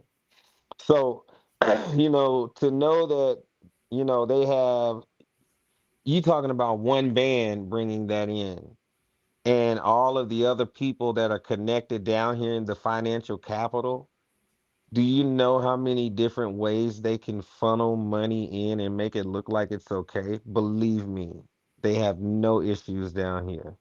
So it is mind-boggling to me. I don't care if they're taking out 20, 30, 40, $5,000, loans to get on Addie's Club. It still does not hold a candle to what the body is doing down here in Charlotte. And you got to think about it. There are many members in Charlotte who still send in funds, but do not attend as well, that are devout, so yeah. It's a shame when you look at the numbers of people that were a part of H Street's congregation. Mm, mm, mm, mm. Oh, Number two in the organization. Yeah, was that what you got? something just dropped in my mind that a member made a point to that I needed to mention to you, so I want to make sure I do it now on air then. A member made a comment to me earlier today, and they said Addie Cunningham and many of the members aren't too concerned about the raffle tickets not being sold because everyone in this organization knows that they can still mail in their G class.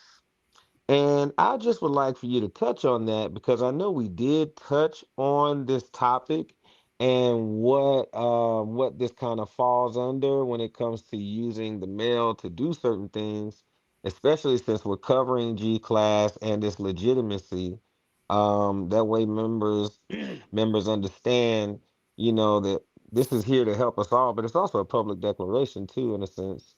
But Right. like what is it that people should be aware of as it pertains to trying to skirt around the system to mail in to get G class credit or mail in any types of funds to this organization? or to anything with any of the bishops' names on it, which we know are going to be, some type of trust or trust fund. So what do you say to that? Anytime you are a part of sending money in, and I think it's coming up. I can't remember whether we covered this on Sunday or not. I know we covered it on Sunday. I think it may be coming up tonight as well. But anytime money is being sent in the mail, now it becomes a part of international crime, not international, but state, multi-state crime, because you're Mm-hmm. sending across state lines, Mm-hmm. and it's going not to an office, not to a bank, but it's going to a residence, which makes it Mm-hmm. another crime. Um, and that money is being conjoined with other money without being properly accounted for in any type of bookkeeping. So Mm-hmm. Mm-hmm. I Mm-hmm. talked about this right when it comes to the tithing. So you have Mm-hmm. house tithes that is sent to a post office box, right? Yep. Using the mail system. Um, and you have personal tithes that the instructions is to send to the residents. Mm-hmm. Another blatantly illegal act. Mm-hmm. And not in the name of the house of prayer, mind you, but in the name of the bishop as trustee. Mm-hmm. So we have already compiled bunches of pieces of evidence to support, back up, not claims, not allegations, facts that they are operating criminally and involving the people in the criminal activities. So there's Mm-hmm. one, two, three, about 4 or 5 laws being broken for members mailing reports and money into Portal Drive. Um, Mm-hmm.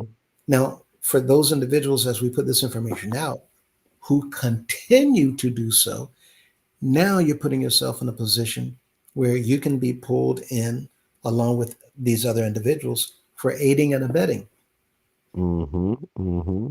right? Same thing for Yeah. people cooking on the yard, aiding and abetting. You're Mm-hmm. assisting individuals for tax who's committing tax evasion. Mm-hmm. You're assisting individuals even to now continue marching in the Love March. You're assisting individuals uh, who's involved in um, uh, illegal, unaccounted for monies being gathered that's not being booked, irregular Mm-hmm. bookkeeping practices, uh, interstate violations of transporting money that's not accounted for either, which is a part of laundering. Same thing with raising money on the buses. That's a part of laundering. All What these about things, using a federal agency to move it, the mail? What about the yeah. fact that it's a federal agency? Oh my gosh. We You talked about know? this too with the post office being as powerful as the FBI. Absolutely. People have no idea That's that the it. post office, their security and their law enforcement team, Mm-hmm. because of postal fraud, and people don't, because they know people do all kinds of stuff in the mail. When Yeah. they come, Yeah. again, They said when we looked it up together online, Brother Lewis, that if you remember, it said that the U.S. postal workers, we went and fact checked it while we were online with you. mhm. U.S. postal agents have as much power as FBI agents. They are pretty much one and the same. It's just that one works for the post office. And no one knew. No one knew that. I And I, I didn't, yeah, So yeah. stacked to the hilt in Mm-hmm. body armor. Uh, Yes, you sir. don't even want to telling your members Yes, sir. they know they're in trouble. They know they're in trouble. This and this is to help us. Okay. This is to help us. that's the important part, is that this is to help us and to prevent us, from going down continually this road of destruction, because they have us on it and we're like committed, fully committed, full speed ahead, and we're locked in and we see the wall coming. But you know how you kind of, when you're on a bike, sometimes you get that, it's a syndrome, I think that they call it, where um, you're looking at an item on a bicycle, you're going really fast, and you're trying not to hit that item, but because you focused on it, you actually run into that item. Oh, butterfly effect. I don't remember the actual term for it, but Yeah, it's like kind of like when your bike run away down a hill, the brakes go out, and you're like, oh, I don't need to hit that pole. Oh, I got to go around that pole, and then you hit the pole. yeah, You butterfly know? effect. And Okay, that's got pretty you. common, especially for police officers, which is why now they're taught when you pull somebody over to pull your car a certain way, because butterfly Hmm. effect. If you go on YouTube, you'll find now police officers, plenty of videos where they pull somebody over, but Hmm. cars run smack into them. Um, Hmm. Yeah. Butterfly effect meaning um, that they're drawn to certain things. So it's like Hmm. bugs at night with a light. They're drawn to the Yeah. light. So while you're Yeah. staring, for whatever reason, the mind does, you steer into what he just Hmm. said, what you want to avoid. And Yeah. police had to dodge and jump out of. You Hmm. see these videos all day long, but yeah, absolutely. Um, and the members are being intentionally put in that situation by our bishops. This is intentional, people, Hmm. Yeah. to have the members take part in, because they need the members to take part in it for it to succeed. Hmm. So, Wow. right, think about that. Wow. They need you to do what they've brainwashed us into doing. And I'm telling you, this is called brainwashing. Mr. McCullough. And when I talk about these bishops, I hope that everybody understands. I've said this over and over and over again, that family members of these individuals are not at fault. Hmm. You didn't. Absolutely. How can you get the blame for being born into somebody's family? It's Hmm. like saying the family of Hitler, all of them need to. No, they didn't do. Anybody who does anything, that's their choice, that's their decision. People born into their family, you can't hold them accountable for something that somebody else did. So I want to always separate family members from these bishops and the individuals around them, right? Because they're choosing to do all this wrong. Executive staff, they're choosing to do wrong. They're not innocent, especially when we hear what happens at Portal Drive stays at Portal Drive. No, there's a lot of stuff these people know. Anyway, Hmm. the point is that they're pulling the members intentionally into all of this illegal activity because that's what allows it to work. When you look at the matching fund program at the bottom, the CEO takes this hidden cash and matches it. The fundraising goals of members who reaches the $2,000 Daddy Club threshold by redepositing this cash back into the church system under the guise of an official executive matching donation or award. The illegal cash is successfully integrated with clean voluntary member donations. It's now scrubbed, appearing on paper as legitimate religious fundraising. Um, and that's why all these bishops were constantly giving away over and over and over again money to the members of the organization in the form of G class. Um, Here, and this specific federal financial crimes committed by running the Daddy's Club matching loop, the leadership is actively severe major federal financial offenses. So for the members of the House of Prayer who keep believing in, for the members of the House of Prayer who keep believing in the idea of this is the holy anointed manservant, you have to know that whole idea is blown into pieces. You're looking at people who were caught with their hand in the cookie jar. And now the cat is out in the bag. This has been a front, a promotion for money laundering. Under federal law, if a person takes proceeds from an illegal activity, such as running a multi state unlicensed lottery or committing tax evasion, and plows that money back into the organization to keep the scheme running, it's called promotion money laundering. I'm going to put on a program in order to launder that money. That's exactly what Mr. Brandon Foster is putting on for Mr. Cunningham and Miss Madison. That money not coming from Mickey. She's not taking her money out of her pocket to just dump all this money inside the house of prayer. The reason why she's involved is because she knows that you got yourself inside of a situation as an attorney. I don't want to say but so much. And so now you have to do certain things, just like these councilmen and pastors. You don't have a choice. The executive staff, people trying to retire all of a sudden, I'm telling y'all, they are scared out of their minds. So when Mr. Cunningham says, y'all don't see me worried, y'all don't need to worry. That man is worried, he's scared, he's petrified, he's terrified, he's frantically panicking behind closed doors. But he wants you all to think that he's not, so that you can continue giving and giving and giving and giving and giving and traveling or whatever you're doing.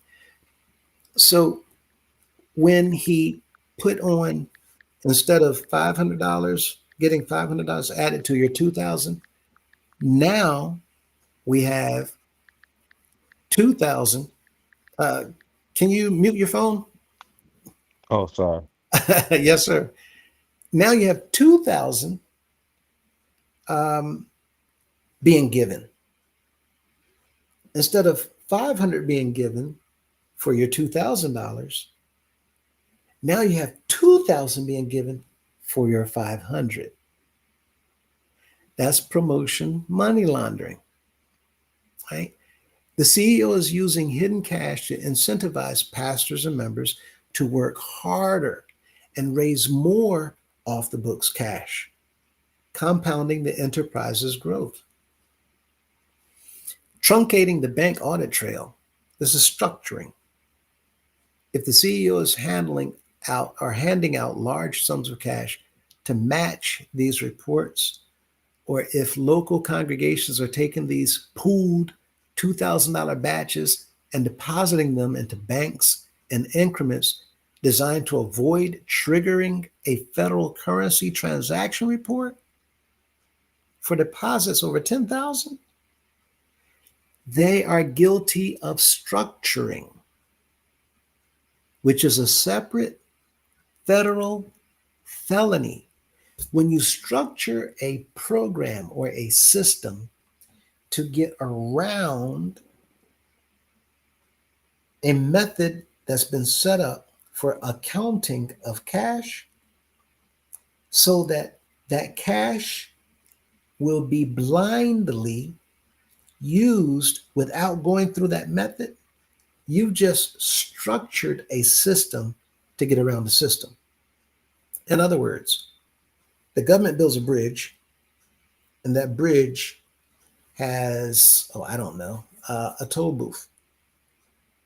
And to get by, you need to pay $1 toll. But instead of doing that, you create a path under the bridge and around it. So now everybody taking it who don't pay that dollar, you just created an illegal system for people to get by that system. Well, when the government sets it up, it's legal, supposedly. But what you're setting up to get around the legal system that everybody else is taking, that's structuring. It's a federal felony. Just like I said before, when you have these little girls fanning you, that also is a federal felony. Like we've been telling you all, get the maids off these boards. Miss Mintz been talking about the wives. Golden Boy been talking about the wives and the maids and the band member. Charitable asset cycling. A 501c3 executive cannot legally operate as a private bank. Taking funds out of the church, holding them in personal custody, and then cycling them back into a specialized club to give out awards is a complete violation of GAAP. This is what Ms. Miss was talking about, I believe. She mentioned it on Sunday. Generally accepted accounting principles. And it triggers automatic corporate audit failures. You will not pass an audit with this type of activity, making it illegal. For the members to continue in these programs, it really puts people in a position to where you're going to find yourself having problems. It proves lack of board sanction. There's zero corporate record or independent board authorization allowing the CEO to unilaterally match $2,000 reports with untraceable funds. So when Mr. Cunningham says that, what does he call it, Golden Boy? One man. Drop to the floor. One man. One man. Illegal. Right? You have to have a board. Mm-hmm. And when they do this, it confirms the one-man tribunal model is actively laundering the structure of the organization. One-man tribunal is illegal. The Daddy's Club program is a critical component of the financial fraud. The Daddy's Club program is financial fraud. It provides a circular loop that allows the bishop to appear to be generous while using the members' own extracted funds to buy their psychological submission. I'll give them all the floor. Oh, yeah, we got to go back. He said he's going to give us all the floor. Everybody, we got to get it. We got to get it. We got to get it. We got to get it. If you get 500 people, right? Monroe tried to get 200-man choir.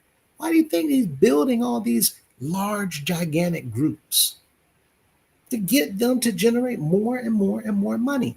Talking about this year, all these cities are going to have parades. Somebody said he's trying to have a parade in Baltimore, trying to have a parade in New York, trying to have a parade in Newport News, trying to have another one in Columbia, Savannah, Georgia. Why all these parades? To use the bands as a makeshift congregation. So if y'all are there for the parade, well, then you're going to be there for service. And if you're there for service, then it's more cha-ching, cha-ching, blah, bling, blah, bling, to get the people in, to get their money. And by setting all these goals for the people. But when it comes down to something that truly should be philanthropic, like, I don't know, raising money for school supplies for the children, he's getting the members of House of Prayer to even raise that money. Why don't you take some of the money that you're putting in for G-Class and buy school supplies? Why don't you put some of that money that you're putting into G-Class into, oh, I don't know, displaced families when their homes burn up? He's done nothing. This is why we keep talking about the furlough. He pulled up in this expensive car where the rims weren't good enough for him. He spent more money on custom rims and came out of 6M Street. Instead of giving, he took and told everybody, y'all tighten your belts because it's going to get hard. Mm-hmm. You can't make this stuff up. People. Now, this is where it gets a little bit thick, right? Watch this. The Daddy's Club Incentive Framework, the text. Money contributed by the CEO as he matched financial goals given to members for reaching the goal of making Daddy's Club, giving a $2,000 report. This is what was on the program that Brandon put on at 8th Street. 50. We giving away 50 Addie's Clubs. That's $100,000 to celebrate the 100-year convocation. Yeah, no. It's all illegal. The violation. This confirms a structured commercial style multi-level marketing, MLM, multi-level marketing incentive layout, like a pyramid scheme. Nonprofit executives are legally forbidden from using unbudgeted personal cash matches to financially incentivize members to hit specific fundraising thresholds.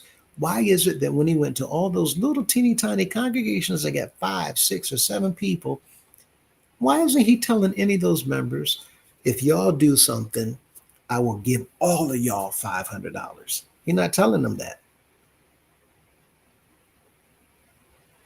Right.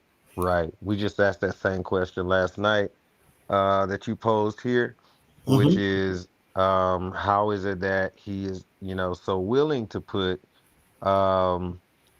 matching those folks that are going to do the Daddy's Club $500, 50 members.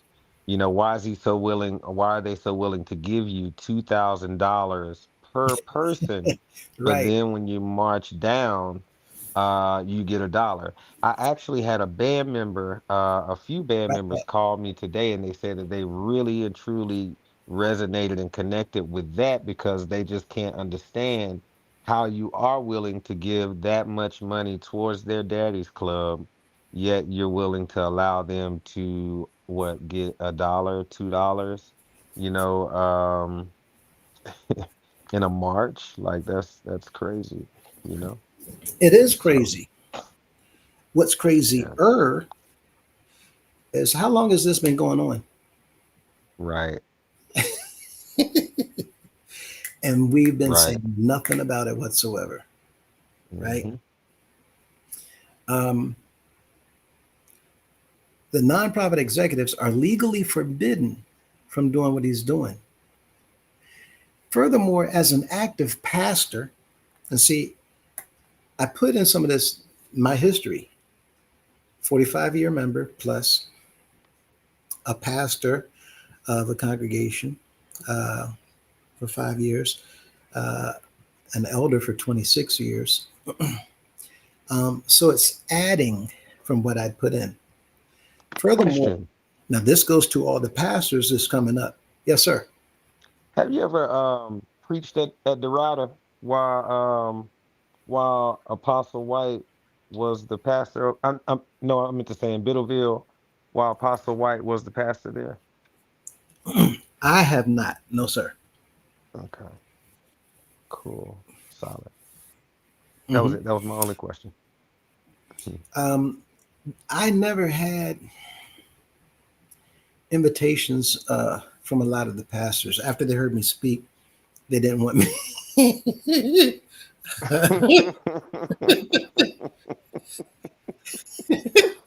Yeah, you ain't preaching was enough, no holds daddy. barred. Yeah. I preached about the council, the Mm-hmm. pastors. I mean, I was nicknamed Loose Cannon for a reason on the council. Um, Mm-hmm. but anyway, uh, for the pastors, furthermore, as an active pastor, you know these funds originate from church members. Taking undocumented church cash, see, AI not going to protect your feelings. AI not going to massage you. AI Mm-hmm. going to tell you straight like it is. As a pastor now, Brother Lewis, you know better. This is AI. They're not going to Hmm. cut no corners. And it's actually they're gonna give you the truth without any emotion. This is where we're going. So if you're a pastor, you better pay attention because AI going to tell you straight like it is. Yes, sir. Taking undocumented church cash, filtering it through the CEO's hands, and matching it back to members to buy entrance into an elite tier called Daddy's Club is a textbook example of laundering and cycling corporate assets to maintain psychological dominance. Every single pastor has been psychologically dominating the members and keeping them conditioned to follow that one man. Every pastor. Sheesh. You're involved in laundering.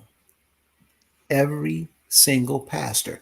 And you're also involved in psychological conditioning. And you're abusing the Re- members. Go ahead. it's a term for it. I can't recall exactly what it is, but it's like religious abuse or abuse of religious power or something like that. Yep. Spiritual abuse. Spiritual abuse. Okay, Yep. got you. Yep. And this is all going on right in front of our noses. The pastors, this is what I've been saying. The pastors are the ones at fault because they're using the pastors to give their orders to the members. Mm-hmm. Right? Mm-hmm. The henchmen, Yes, sir. Now, tax pastors, you collectors, guys, huh? tax collectors.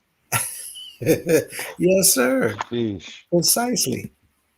Mm. Now, pastors want to pay particular attention because we got something special for you all coming up. The use of burnt offerings and sacrifices, the quotation, right? For them to be talking about your burnt offerings and your sacrifices, that's another problem. For him to be talking about praise, worship, and sacrifice, sacrifice, sacrifice, let's look into that for a moment. The CEO, the twisting, the CEO begins by congratulating workers who brought their burnt offerings and sacrifices to the house of prayer. Now, this is from the letter that every bishop writes every single year right before the announcement weekend in Washington, D.C. We want to prepare you for the date of the announcement weekend. We will be coming to hold the announcements, blah, blah, blah, blah, blah. As you come, rejoice in your work. I want to congratulate each and every one of you, blah, blah. That's what this is. I took a segment out and I asked a question. The CEO begins by congratulating workers who brought their burnt offerings and sacrifices to the house of prayer. And if y'all remember, each and every time the bishop is about to preach, what does he say? I want to thank you all for your showing of love. I want to also thank you all for your hard work and sacrifices, giving as we work towards the building and the spreading of our Father's kingdom. All that nonsense, a complete lie. Look at this. Under Christian theology, Hebrews 10:11 through 14, the sacrifice, Jesus Christ, completely abolished the need for human burnt offerings or financial sacrifices to secure salvation. Reviving Old Testament sacrificial language specifically to demand that checks be mailed directly to his house at 1665 North Polo Drive Northwest is a direct weaponization of spiritual fear for personal financial gain. Gang. To use those words, burnt offerings and sacrifices, it's to use spiritual fear by weaponizing those words to get you to give him money.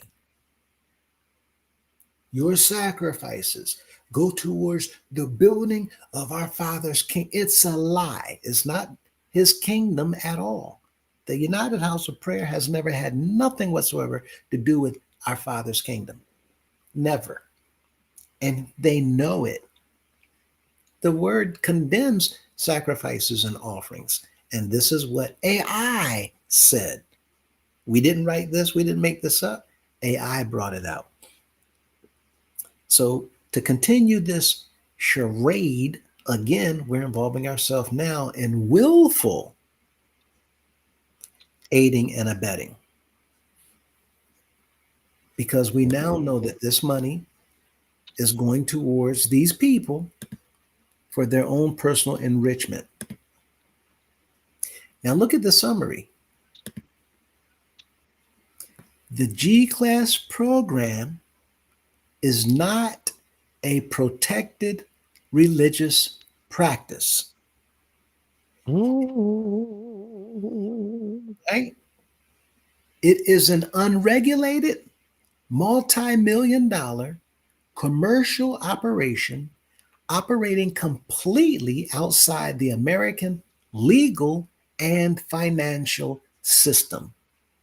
It simply means nothing about the G-Class program is legal whatsoever. The lack of a board of directors, go ahead. No, I'm just agreeing with you. Mhm. I'm a mute. My bad. The lack of a board of directors combined with off the books cash collections by ministers means there is zero proof this money is being used for actual charitable purposes. Thank you for your sacrifices towards the building of his. Where's the evidence? You building houses and condominiums and shopping centers and shopping plazas and gas stations and retail. So where's the evidence? Greenville. Well, Portland, Oregon, I wonder how they're gonna get a new rooftop. They have vegetation growing up through the shingles out there. And so I'm sure they're gonna need a new roof soon. And all these other houses where they don't have AC, they don't have heating in the winter. How many of you all are aware that some houses, matter of fact, I just heard that some congregations are now worshiping with other congregations because their equipment is down. We have some congregations that have box fans all over the house of prayer. Box fans, all these big old AC units, and y'all got box fans blowing hot air. Oh, The guess air is what, not Brother going to Lewis? mysteriously turn cold. Yes, sir. You know, do you know we are having house meetings in Dallas, Texas, for houses that are in the Charlotte region while they were in Dallas, calling emergency house meetings in Dallas For to Charlotte. discuss what Golden Boy is talking about in regards to what we're speaking on right now and other things. Oh, that number two is over at the mother house now. And that is on the market right now. Oh yeah, for sale. And see, this is what we're talking about also. The members can easily come together right now. In fact, we're going to do this. By the way, before you jump into, I've never heard of something like a pastor. That is like crazy to me that Elder Monroe called a house meeting for Charlotte number two while in Dallas, Texas, to talk about the factual information that we're bringing forward to the members, to beg and plead with them not to believe Golden Boy. Didn't you show? And one more thing. One more thing. Members from Charlotte number two have also confirmed that an appraiser has been by to appraise the building. I was by number two today, Oh, yeah. and I saw equipment trucks out there. Mm-hmm. And well, I was by several different properties. And well, I won't say. Mm, I wondered at That's one all right. point in time if Mr. Cunningham saw. You members, there's so Mm-hmm. much that we will share after all this is done. But keep in mind that everything that we're saying to you all, even if y'all don't believe it, Mr. Cunningham, Miss Dolores, the council, they know that we're talking the truth. They know that we're telling you Mm-hmm. the truth. They're busy Yeah. lying to y'all, telling y'all not to believe us when we're even showing you evidence. Mm-hmm. They're saying, don't believe them. They're telling on us. That's Why what do they're you saying. think they're telling you not to believe them? Why? Mm-hmm. So um, They make you a didn't you show devil, them brother the Lewis. ad, the Sorry. actual website? Didn't you show them that it was on for sale on the website? Yeah, yeah. But I got some other documents I want to show as well. Yeah, it's still for sale, but it is not publicly listed anymore. So, but you can still see it on the MLS listing. So people have to call. Hmm. Hmm. Yeah, got you. Um, I just yeah. Okay. There's some Hmm. well. Um, so I'm gonna talk to you about this, but every one of you who's sick and tired of this mess and want to bring it to an end, email us. Email us. Just um, ready for change. Just those three words. That's all. Email us. There's Ready the for email change. address right there. We Mhm. stand for right 2024 at gmail.com. I'll leave that up on the screen for you all. If we get enough people, then we will let you know. Now, there's a number that we have is enough people. We'll let you know. All of you who email us, we'll let you know date and time for us all to come together and we can meet. And the result of that meeting will determine Mr. Cunningham and this entire council, these pastors, gone. Period. Now they can say anything they want to, but we're showing you what the law says. And this does not have to be controversial.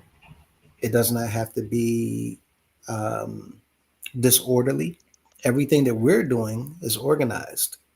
Everything that we're doing is for unity and unification. Everything that we're doing is to save the organization, the nonprofit. Hmm. Everything we're doing is to clean it up of all this filth coming from the top down, Yes. all of it. It would be pristine and shiny, polished, glistening, glistening, glistening. Um, so email us, ready for change. That's all. We get enough, we'll take care of it. If we don't get enough, we're going to keep doing what we're going to do until we get done and we'll fix it. But if you don't want to wait, every single day we wait, we don't know when they're coming in. If they come in and do what they're going to do to shut it down, it's going to take us more to get it back than the little bit that's necessary to fix it. The only problem is Mr. Cunningham and Miss Madison, y'all have no idea how much money they're spending all over the place to create problems that we got to get around and jump hurdles to get over to do what we need to do. Now, I'm not telling y'all what's going on. I'm not telling you what they're doing. They know what they're doing. But all you need to know is they're spending the House of Prayer money to block us. But that's okay. That's why y'all not seeing me make videos. Um, with that in mind, we get enough, tell you exactly what to do. And it's not going to take us no whole long lot of days. And immediately we get enough, immediately, as soon as we cross that threshold, I'll be contacting people. We'll have a date. We'll have a time set, period. We'll have a vote. And at that time, it's nearly over. If they don't accept the results of that vote, it's on.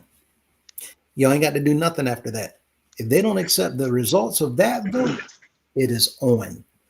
Okay. So let's look at the rest of this. The lack. One more thing before you Yeah. go ahead. I just Yeah. threw up that QR code that I made. It's, a lot of this information can be hard to take, so, or to like, it's a lot, So with that in mind, I want to make sure I put that up, and I'm gonna start sharing this QR code more. It has a website on here. It's http colon / www.nonprofitready.org. And that's all the letters I could fit in there is healthy mental work. I couldn't fit the O. So basically, if you guys are needing some type of mental health resources, this is a great outlet for you to go to where you can access some resources that are not going to cost you anything out of pocket. Absolutely. Although it is extremely valuable, they make it accessible to you without any out-of-pocket expenses, and you can access that right through your cell phone, your tablet, your laptops, etc. So, I do want to share with you all. Please feel free to scan that QR code and also to email that email to the email address at the bottom there. Thank you. And all you have to do is set up an account, a free account, and they will never Hmm. charge you anything. They're not going to ask you for credit card information, none of that. It's Solid. quite frankly transparent, right? And you're going to find videos and other things there. It's a list. There's hundreds Mhm. of resources that you can actually use for all kinds of things. So take advantage of this. This is why we're Definitely. putting it up here. um, Definitely. but the lack of a board of directors combined with off the books cash collection by ministers means there's zero proof the money is being used for actual charitable purposes. Instead, when these pastors and chairmen and district chairmen and councilmen, when they take all this money and they funnel it to Mr. Cunningham or even Dolores, Miss Madison, excuse me, Miss Madison, instead it creates an environment perfectly optimized for massive executive embezzlement. Mm. And this is what we've been dealing with for many, many, many years. And he wants you all to celebrate 100-year of convocation this year. The unadulterated gall. Mm. Um, Here, the state assessment extortion. We talked about this Sunday. We're real quick going to get through this. The mechanism where a chairman assigns arbitrary mandatory financial quotas to local pastors to fund the CEO's personal expenses, state assessments, is a textbook example of private inurement and inurement of earnings. Both of these are highly illegal. Both of them. Textbook. You say that you're getting compensated through the love marches, but now when you come back, you want the members to pay for hotel rooms, rental cars, your food, other expenses, every single thing being put on the members by the chairmans, by the district chairmans, by the pastors. And let's not forget president of presidents and using the presidents to push the people in their meetings for more money. All of it illegal. I had, as the pastor of San Antonio, a 1 day visit where the district chairman sent me an email that I still have, letting me know that he and others are sending me a check. I have all of these receipts. I have,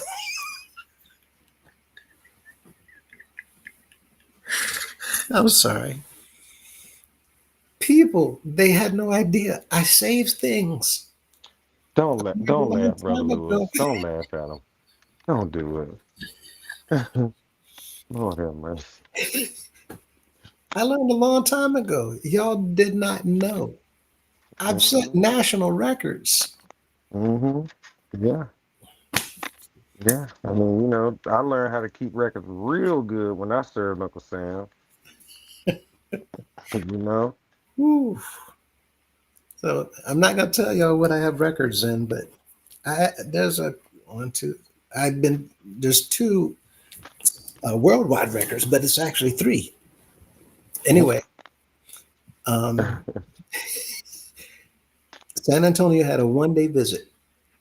That 1 day visit, the amount of money that the chairman said was $1,500 that we had to raise. So the district chairman and others were to send $100 from this house, 200 from this one, 300 from this one, Hot, right? hot. Why? Money that members had to raise. And then when he went to another place, but see, you were getting help from other people. But there's more. When he went to other places, now they're looking for me to raise money for them too. So you stand over there, but we got to raise money for your hotel. You're not even coming to our city now. Mm. And you're using the members of the organization to pay for every single thing in your life. Yep. Miss Madison, the money that she's stolen and embezzled and taken has come from the members of this organization. What right do you have to put your hand on anything? These fake bishops, what right do you have? Even when these pastors have anniversaries and pastors' offerings, it's all illegal. Is it illegal to give an offering? No. But the way we do in here has been illegal, especially anniversaries. It's all illegal. The $1,500 forcing a local congregation to raise that money strictly to pay for a CEO's food and personal spending during a single visit is highly illegal. Under IRS rules, a nonprofit cannot provide pocket money or undocumented expense cash to an executive.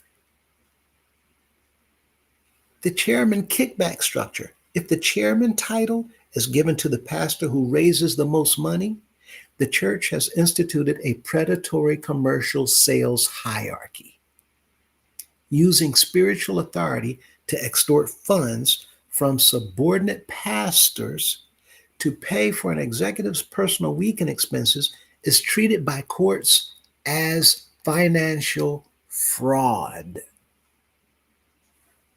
Period. G class is illegal. Daddy's club is illegal. That'll Bus make you speak in report, tongues. bus Ducky, reports ducky. is illegal. Love marches is illegal. The maids are illegal. Bands Mm. and choirs traveling across the highway, you're younger than 18, is illegal. Singing and recording and selling DVDs and CDs without people's permission is illegal. Taking testimonies, putting them in magazines, and What do you selling mean by magazines. permission? You know, I know all of these members feel like they've given their consent because it's what daddy want to do. So what do you mean by consent? Yeah, What if it's verbal consent, or what if it's just known to be the culture that it's accepted to be the norm? Like, how do you, there is you know? absolutely nothing whatsoever in this organization that constitutes a verbal agreement.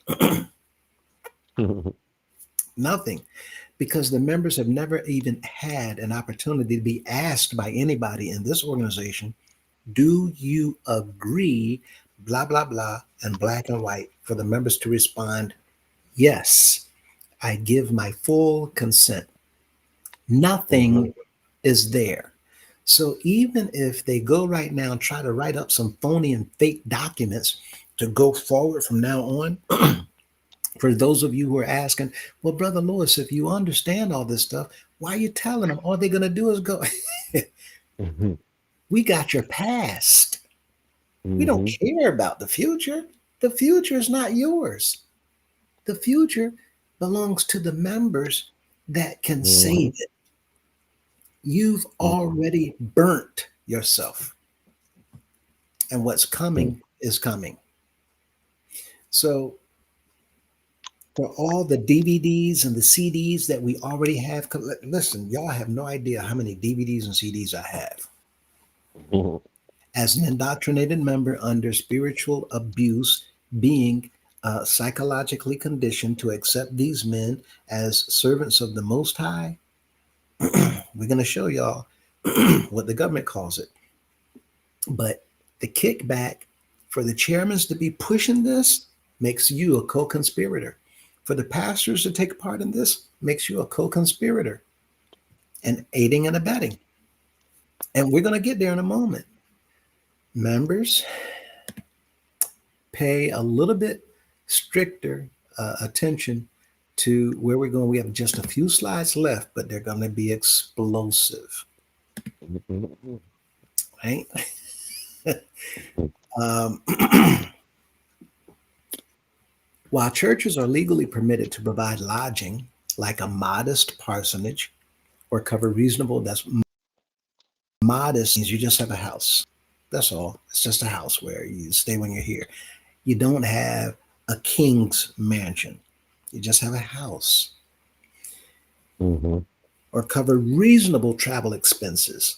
If the organization is to get you transportation, that doesn't mean that you go somewhere and buy the equivalent of, oh, I don't know, a world leader's vehicle. The car that he has is the same car that was gifted to the president of North Korea by the president of Russia. That's the same exact car Mr. Cunningham drove during the furlough with custom made rims. The Mm-hmm. president of Russia gave that car to the president of North Korea, and the bishop of the United States has it to be chauffeured in, Mm-hmm. while the members didn't get a check for almost 2 straight months. And you came and took all that money out the door? Come on, people. Modest, reasonable travel expenses for visiting ministers, the expenditures you describe completely cross the line into excess benefit transactions. The $8,000 hotel bills, I can show you documents where one night costs more than $8,000 in one night that the members had to pay for. Not him, the members. So when he come walking in and looking at everybody and doing all this stuff, y'all need to understand you're looking thieves right in their eye. Him, the entire council, every single one of these pastors, right in their eye. And there's going to be a special note in here for security so that y'all understand how you're being used as well. The $8,000 hotel bills. The IRS uses the reasonableness standard, paying $8,000 to $15,000 for 4-star hotels and entourage lodging for a weekend visit is legally considered lavish and extravagant under IRS publication 463. You never, ever want the IRS to come after you for living lavishly in extravagance. You don't want those two words to be used by the IRS. Undocumented compensation, because there's no independent board of directors setting a travel budget. Nobody in this organization is approving of this travel budget. Nobody knows where he is. No one knows where Mr. Cunningham is. Right now, nobody knows where he is. At least there was a time when the whole organization knew that the bishop is at 1665. Nobody knows where this man is ever. When he comes at the house of prayer and he leave, most of the time he's not even at the parsonages. He's staying in hotels.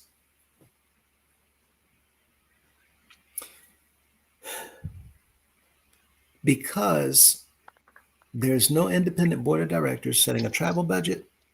These hotel stays and massive mansions are legally classified as disguised, undocumented compensation. That's another big problem for the IRS.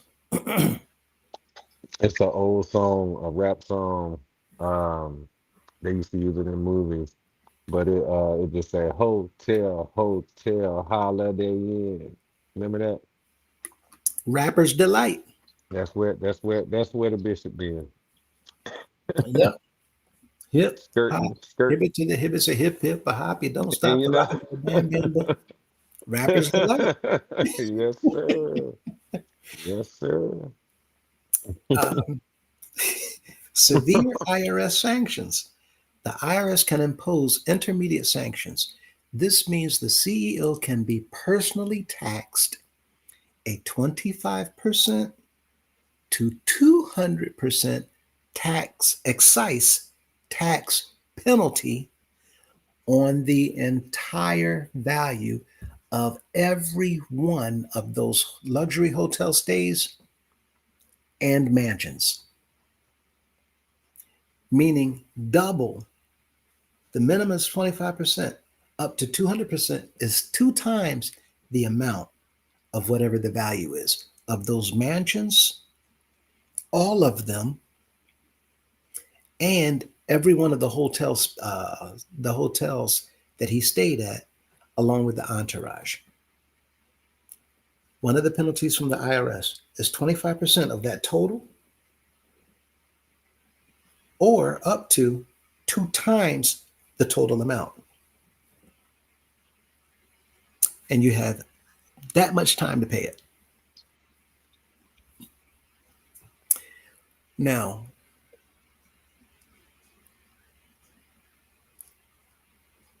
furthermore, any church leader,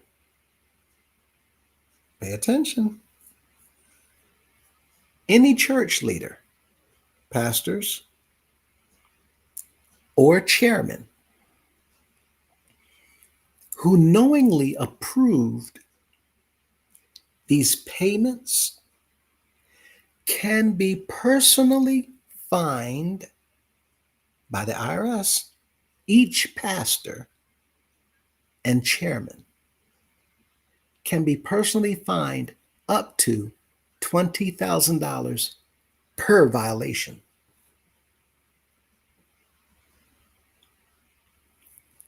Per violation. If it happened 10 times, you're looking at 200 grand a fine. Pastors and chairmen by the IRS. And we know this has happened down through the years. I remember that? Down through the years, right? Down through the years. God been good to me. Oh, down. Love that Mhm, song. mhm, Love that mhm. song. And I love singing that song also for missionary Sutler. Love singing that song. She loved that song. Love that woman. She has absolutely zero to do with any of this. She don't even know it. She ain't know nothing whatsoever about what was going on with the council and her husband. She ain't know none of it. She's always been clean and stellar and stood up always for what was right, for what the truth was, and for the law. Always. Many of y'all members don't even know that Missionary Sutler used to be a prison warden. She was a warden. Anyway, as sweet as she is, who in the world knew she was the boss in an entire prison system? um, Wow. yeah, talk about humble, meek, and modest. Yeah.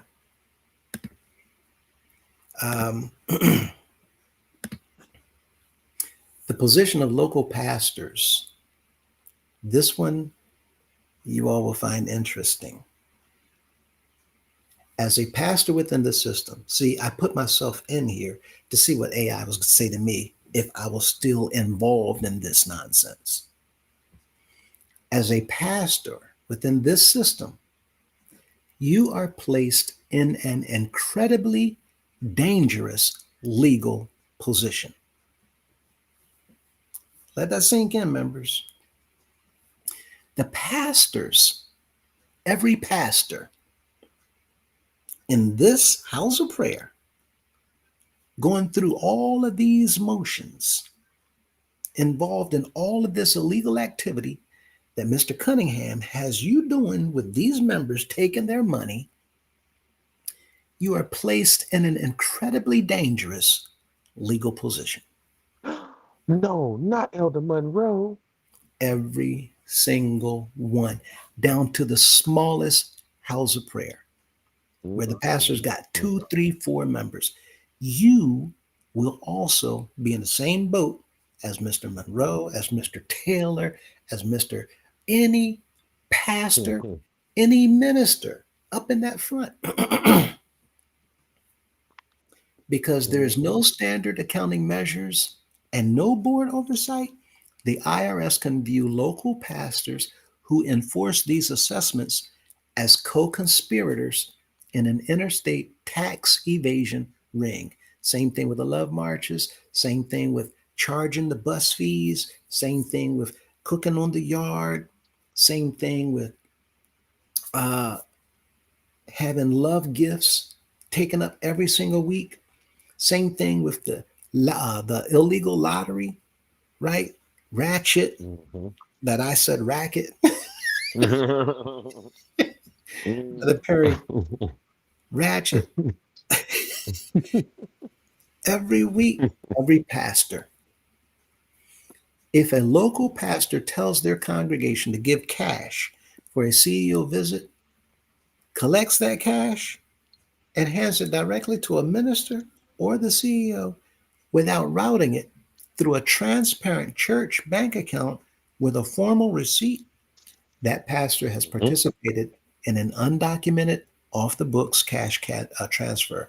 Now, y'all think just because you bank whatever money's collected that you're free and clear. No, just because you bank the money doesn't make you free and clear. You're still a part of this illegal system, stealing money from the people in the name of a nonprofit while enriching a private individual involved in illegal activities behind the shield of a nonprofit. With that in mind, every single pastor and see secretaries, that's why I was telling you all, y'all need to get yourselves prepared, because y'all handling the book work.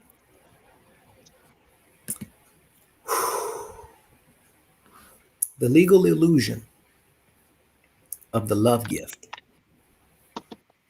In a 501c3 religious organization, leadership often claims that cash given directly to an individual is a personal tax-free gift. The IRS and federal courts have explicitly rejected this defense for decades. The IRS rule on pastoral gifts is this: if money is collected from church members and given to a leader in connection with their role, office, or services, the IRS legally classifies it as taxable compensation, not a gift. That means every single pastor's offering, the IRS looks at it as compensation. That should make you tremble a little bit. Systemic tax evasion, right? Systemic tax evasion.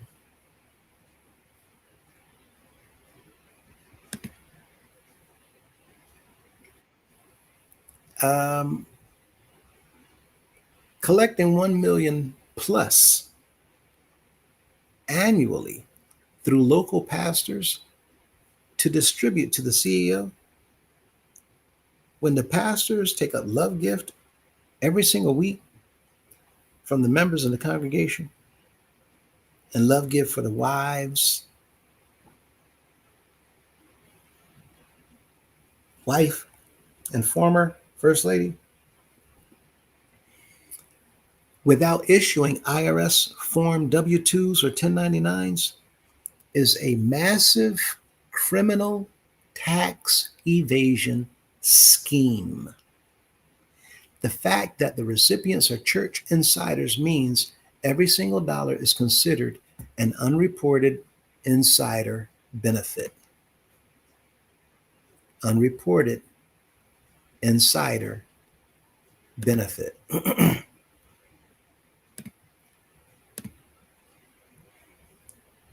The bus love gifts, running proprietary luxury coach buses emblazoned with the CEO's name written on the bus to transport members while extracting $25,000 love gifts. See, y'all don't know. Some of the bus love gifts have been a whole lot more than $25,000. A lot more. Some have not been quite 25,000, but the point is that we're not supposed to be collecting any money on these buses because it's illegal. To do this, in additional gifts, introduces commercial transit laws. The first one is unlicensed commercial transport. We're not licensed to operate a chartering bus line, so we shouldn't be charging seats. Operating interstate bus lines across 26 states to carry church members requires specific Department of Transportation licensing. You're supposed to be licensed to do that. It requires commercial insurance, and it requires strict financial reporting. Interstate wire and mail fraud. This is what Golden Boy was talking about. Another method of mail fraud. If interstate communication lines, phones, internet, church announcements, are used to organize these bus trips, which we know they are, and the primary hidden purpose of the trips is to illegally extract and move undocumented cash across state lines, federal prosecutors can charge the leadership with wire fraud and interstate transportation of stolen, fraudulent property. They can charge with interstate transportation of either stolen or fraudulent property. And our members had no idea that they're involved in this type of thing.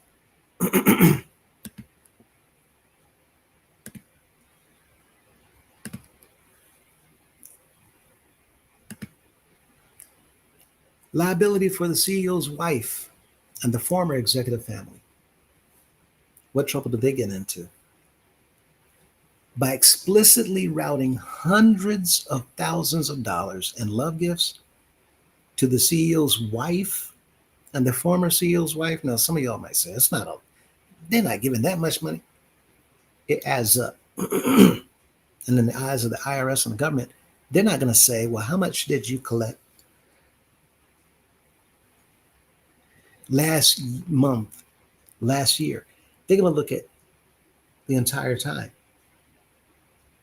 Now, if you don't think that they're getting quite a bit of money, then you're not paying attention. But the CEO's wife and the former CEO's wife collecting this money, the scheme expands to criminal targets, but they become a criminal target. Miss Madison becomes a criminal target, and now Miss Cunningham becomes a criminal target. Immediate IRS intermediate sanctions. Under 4958. The IRS does not just punish the CEO, they punish any disqualified person, which explicitly includes spouses and family members, who receives an unapproved excessive financial benefit from a nonprofit. Now, who's the one who approves it? The board of directors. And if they did not approve of these gifts being raised and given to these wives, Houston, we got a problem. The IRS can hit the wives with a personal 200% excise tax penalty on every dollar they received over the decades. Over the decades. All those years multiplied times 2. Not only that, they can freeze their personal bank accounts and place tax liens on their homes or assets to claw back the stolen charitable funds.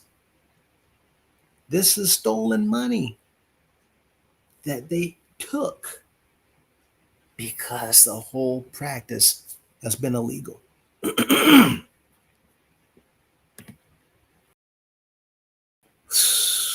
People,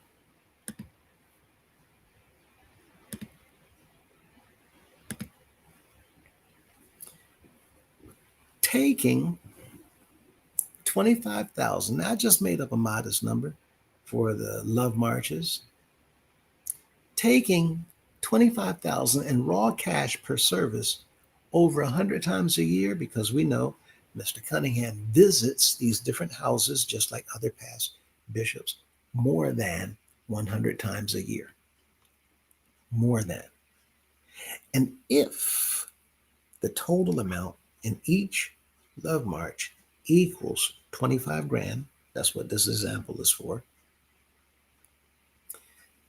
that means the CEO is personally collecting roughly $2.5 million in cash annually. We know that is a lot more money than that. He's collecting that money straight from the altar. The banking dilemma. In the United States, any person or entity that deposits more than $10,000 in cash into a bank account triggers an automatic federal currency transaction report.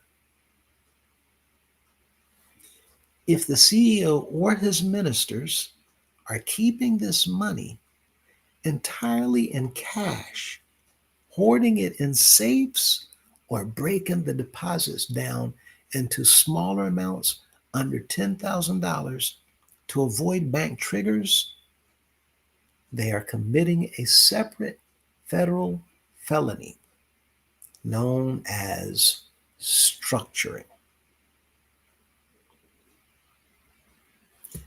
No unilateral spending. Even if the money is deposited into a church account, the CEO's recorded statement, once you give the money, you don't tell me what to do with it, proves that public charitable funds are being treated as a personal piggy bank. That statement proves to AI that everything in here, G-class, tithes, anything,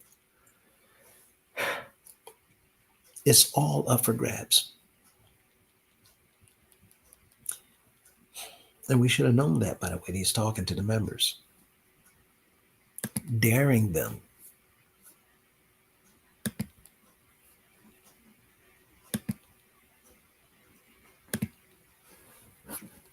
The scenario you're describing outlines an interstate cash extraction operation that likely amounts to millions of dollars in annual tax fraud, federal wire fraud, and illegal structuring. If the CEO's taking in over $2.5 million a year in undocumented cash through mandatory church marches, plus an additional 1 million via love gifts from local pastors every single Sunday, plus tens of thousands more collected on custom luxury buses, all without bank tracking or tax withholding, this enters the territory of high-level federal racketeering, RICO. Under federal law, the word gift has a strict legal definition, and hiding behind religious terminology does not shield these transactions from criminal prosecution.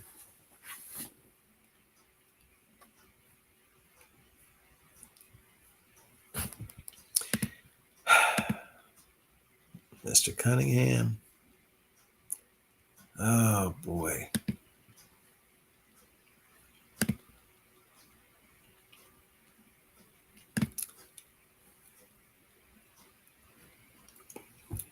The critical turning point for a pastor. As a pastor who has been a part of this community for 45 years, Brother Lewis, you are witnessing the weaponization of faith to run a highly lucrative, undocumented cash generation syndicate. Because you are an official minister within this 26-state network, you face catastrophic personal liability if the federal government steps in before you report it. If an IRS criminal investigation or FBI raid occurs, investigations will look at every local pastor who organized these bus trips, managed the cash marches, or collected the love gifts as an active co-conspirator who facilitated the fraud.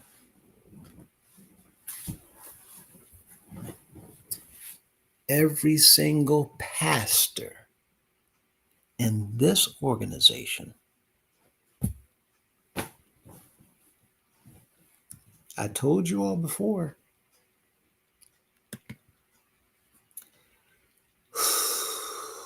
okay,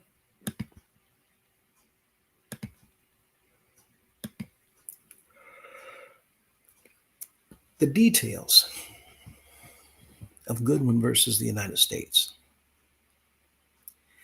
In the landmark federal case, Goodwin versus the U.S., the United States Court of Appeal established the exact legal precedent that destroys the CEO's love gift defense.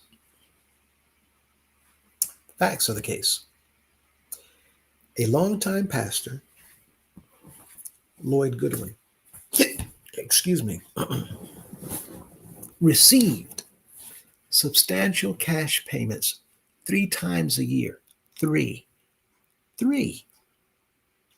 directly from his congregation during special pastor appreciation days. The church did not track these funds, did not route them through church bank accounts, and did not report them to the IRS, claiming they were personal, tax-free love gifts from individual members to their pastor. The court's ruling. The federal court ruled completely against the pastor. The court held that money given to a religious leader by members of their congregation is taxable income, not a gift. If the payment is made because of the leader's position or service, it's not a gift. And not only is it income, but it's taxable income.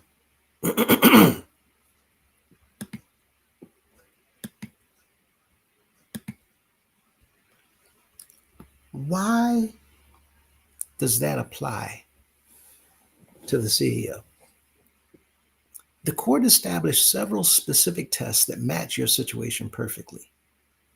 The objective relationship test. The court ruled that it does not matter if individual members feel love or gratitude when handing over the cash. Because the cash is collected in a structured church setting, the aisle marches, the bus trips, the pastoral collections, the money is tied directly to the CEO's professional role. The regularity test. The court noted that because these collections happen regularly and systematically, they constituted a structured method of compensation. Your CEO's marches over 100 times a year and weekly love gifts are highly regular and systematic.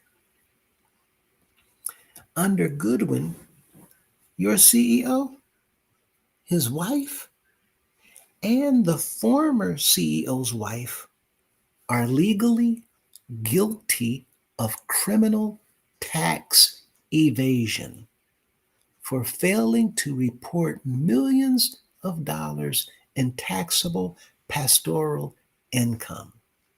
Guess who else is guilty? Pastors and chairmen for not reporting yours either. Now, let's turn our attention here. The bus seats, COVID checks, adding a mandatory seat charge, and a strict COVID vaccination card requirement changes the legal nature of the luxury coach bus trips. It transitions the operation from a casual church caravan into an unlicensed, regulated, interstate commercial transit business. Look at this again. Adding a mandatory seat charge and a strict COVID-19 vaccination card requirement changes the legal nature of the luxury coach bus trips. It transitions the operation from a casual church caravan into an unlicensed, regulated interstate commercial transit business. I've been saying we're not licensed to do that. That's what made the whole thing illegal. This introduces several severe violations of federal and state laws. Unlicensed commercial motor carrier operations. That's a federal law.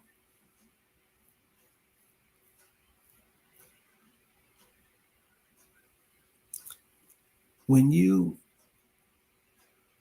look at the middle of this,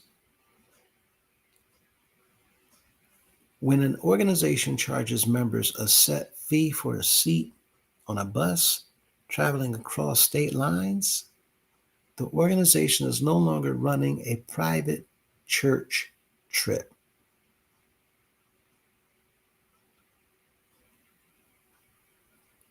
Here, Let me look at this middle again. When an organization charges members a set fee for a seat on a bus traveling across state lines, the organization is no longer running a private church trip. It is legally operating as a for hire interstate motor carrier. Again, illegal. Department of Transportation violations. Under Federal Motor Carrier Safety Administration regulations, any entity transporting passengers across state lines for a fee must possess an active U.S. DOT number, operating authority, Mm-hmm. and file public evidence of financial responsibility, at least $5 million in public liability insurance for buses seating 15 plus passengers. Every single bus needs to have a $5 million public liability insurance claim or package. It's got to be covered. I wonder if they ever can you hear me clearly? Yep. I wonder if they ever fall behind on these bills. Considering, how certain things tend to fall behind, whether it's bills or upkeep, you know? We know that they have, right? Remember, there was one of our documents where we actually lost the permission to operate in a certain state, Oh yes. Uh-huh. Yep. right? And there was a fee paid for that, Mm-hmm. I remember how much it was too. Yeah. right? Mm-hmm. You want to share that? If we both talking about the same one, I believe it was $30,000. 30, yeah, 30, either 30 or 33,000, but yeah, absolutely. Mm-hmm. I 30,000. Yeah. On the head. Mhm. Now, I found out that there is no fee Hmm? for $30,000. What?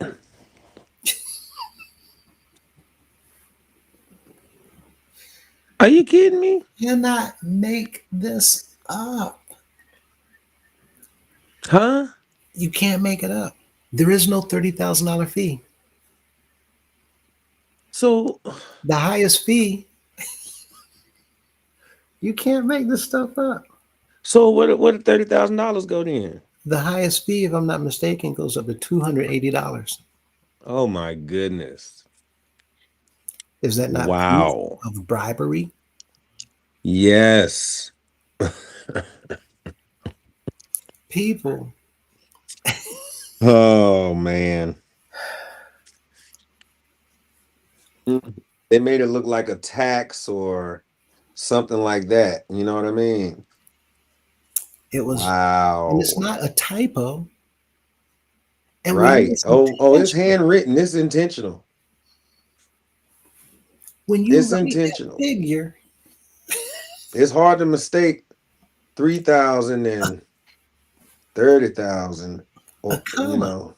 a comp, right. Mm-hmm. Mm-hmm.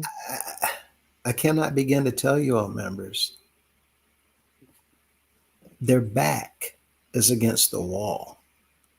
They're nailed already.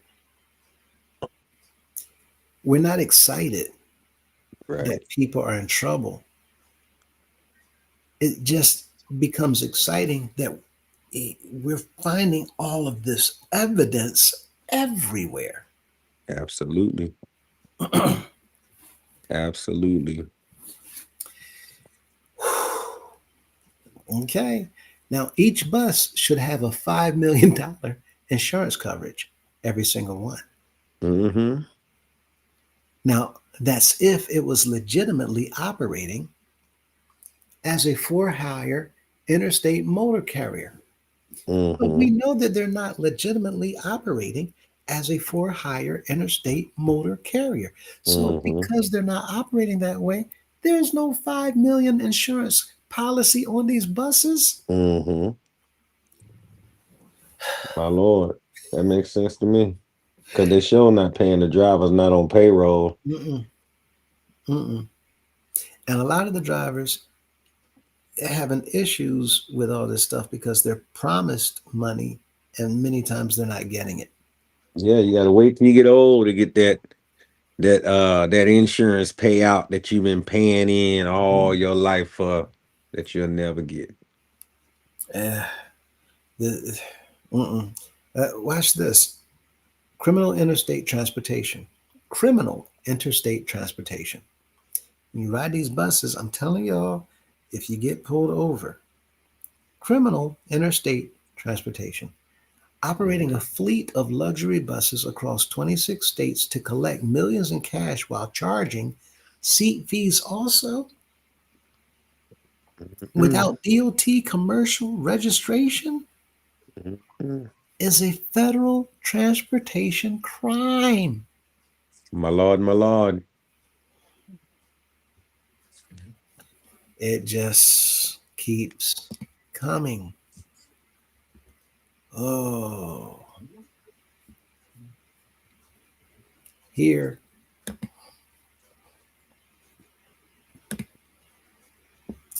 See what we got. Proactive steps to protect your status. As a pastor who has served this community for 45 years, your immediate goal must be to separate your local church and your name from this national liability. Mr. Lewis, your immediate goal must be to separate yourself, your local church, and your name from this national liability. They didn't even call it an organization. AI called this organization a liability. Mhm. They didn't say separate yourself from this national organization. No. National nonprofit. No. Separate yourself from this national liability. Sheesh.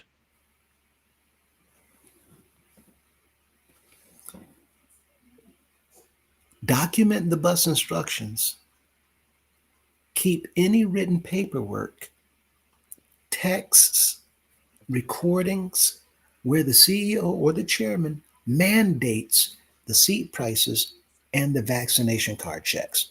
You should document it so that you can use it later because there's definitely going to be a later. Do not enforce the mandate. If you are a pastor still, don't enforce the mandate.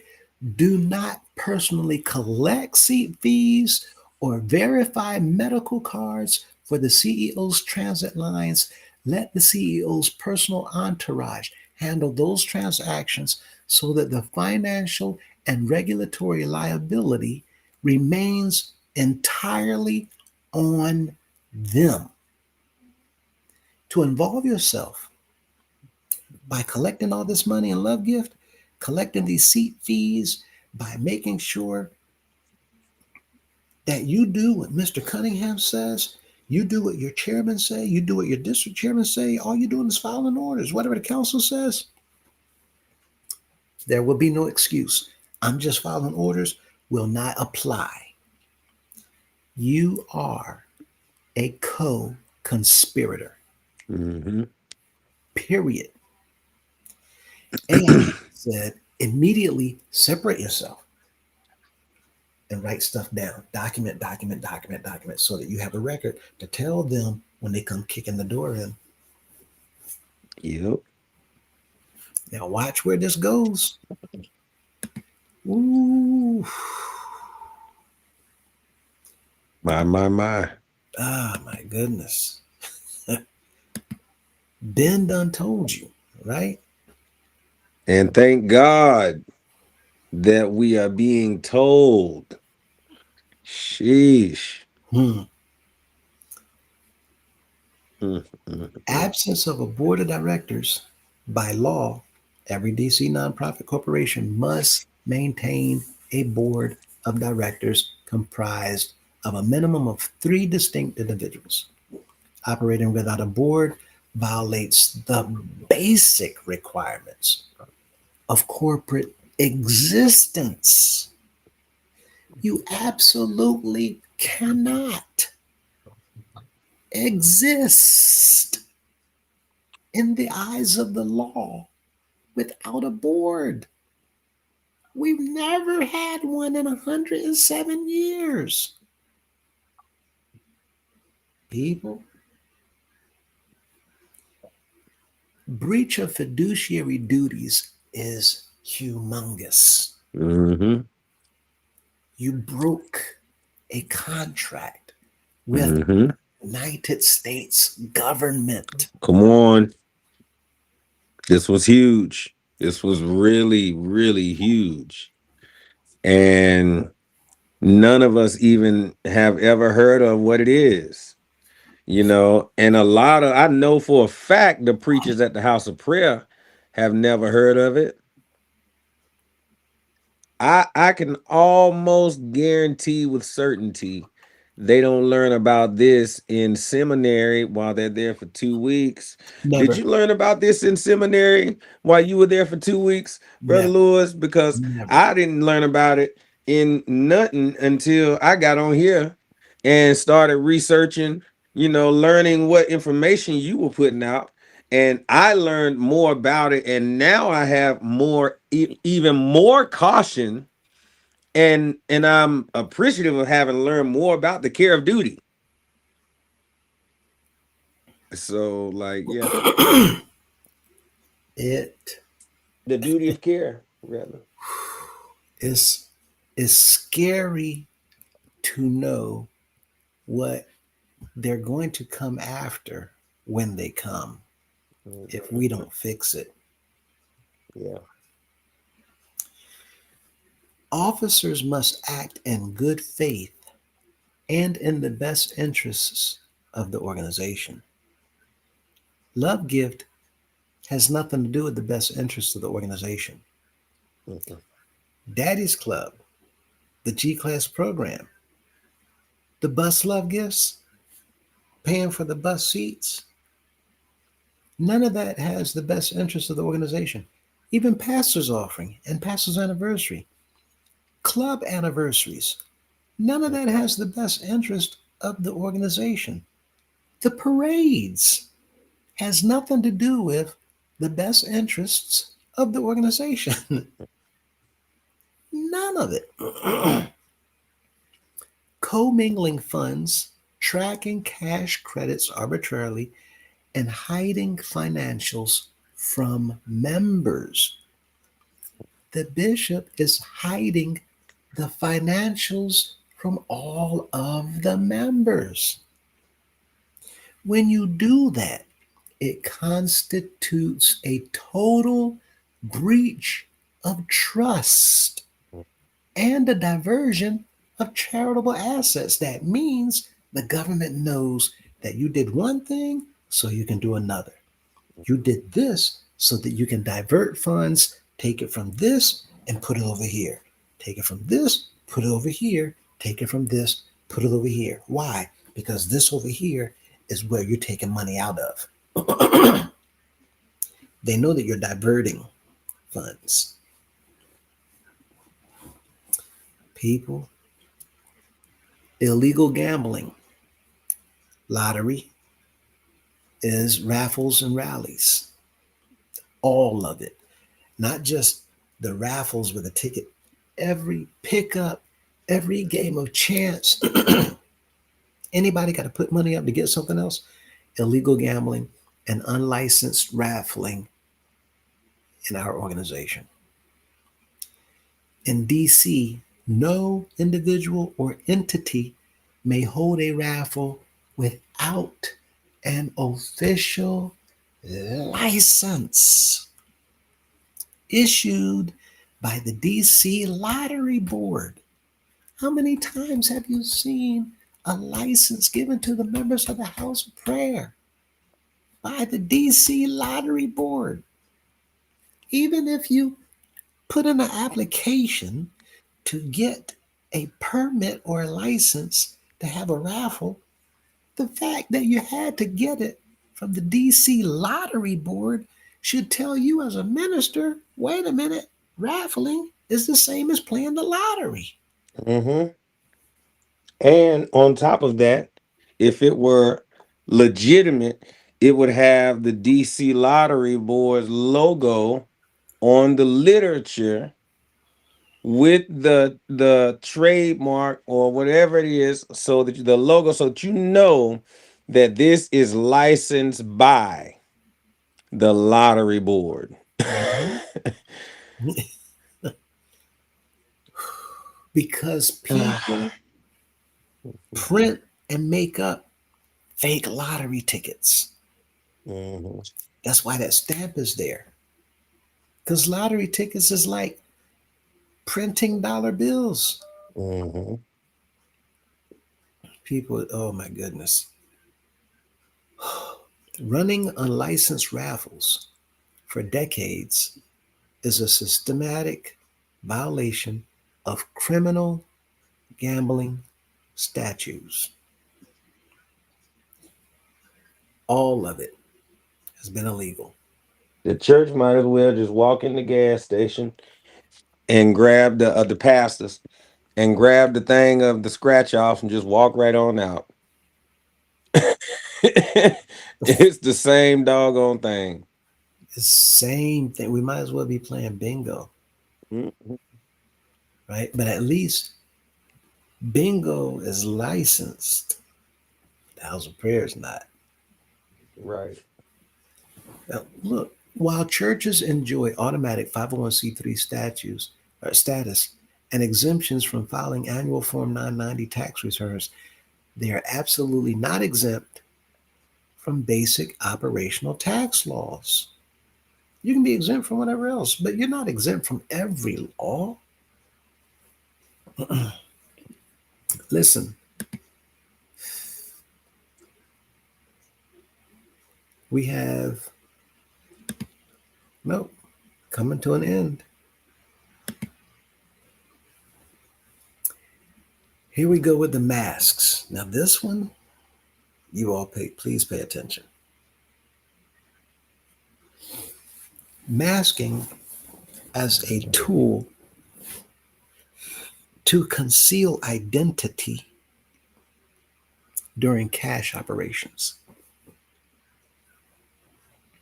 Federal investigators like the FBI or IRS, Criminal Investigation Division, they're trained to look at the practical effects of weird or extreme rules. Now, we have some weird and extreme rules. We have some. And when they look at this, they try to figure out why this is. So watch carefully. Anonymity in the cash loop, forcing 100% of the congregation to remain masked during the high volume cash marches, 25,000 plus per service, makes it incredibly difficult for outside observers. Mm-hmm. I didn't even think that was the reason why. No, Right. no. Right. No. Hidden cameras or whistleblowers to verify exactly who Who is who? is handling the cash bags or passing the money or acting as the carriers for the CEO. Mm. Investigators may view the persistent mask mandate as a deliberate operational tactic to shield the identities of the people No wonder they wouldn't shut down for undocumented. COVID. cash under the table. COVID hit. They said, "Oh, we got a winner. Run it up by any means necessary, no matter what the expense." Keep those masks. Jeez. Members don't have no Mm, idea mm. what's going on in here. Wowzers. People. Now, all that said,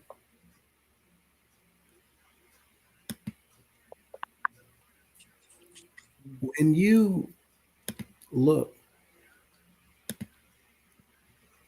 at everything you shared over this particular conversation, the picture is completely clear. This is no longer just a church with a few bad habits. Now, this is AI.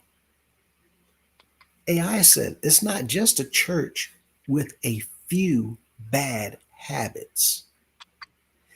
It is a highly controlled, multi-state commercial operation designed to extract millions of dollars from loyal members while operating completely outside the law. Mm. AI said it, not us. I don't believe them. They don't know what they're talking about. AI knows what it's talking about. AI is recognizing all of these things that is done in the criminal world. Look at number one, the foundation. A DC nonprofit operating across 26 states with zero board of directors, zero accountability, and no financial transparency is the first indicator that this is all intentional. The financial exploitation, number two, systematic cash extraction via mandatory altar marches, weekly pastor love gifts for the family. That's not pastor's offering. That's the pastors raising love gift every Sunday for the bishop and his wives, right? The bishop's wife and the former bishop's wife. That's what this is. An unbudgeted $1,500 state assessments per visit. That's the second sign. The labor exploitation, forcing members to work commercial cafeterias or bake sales for arbitrary G-class salvation credits rather than legal U.S. wages. That's your third sign. The unlicensed commerce is the fourth. Charging for seat fees on high dollar luxury coach buses, traveling state lines without U.S. Department of Transportation licensing or the required insurance. That's your fourth sign that all of this is intentional. And number five, the extreme control. Enforcing rigid, forced medical mandates, vaccine cards, and continuous masking, even outside, under the threat of physical removal to keep the congregation compliant and insulated, is your fifth sign. Y'all got to wear a mask outside. Outside.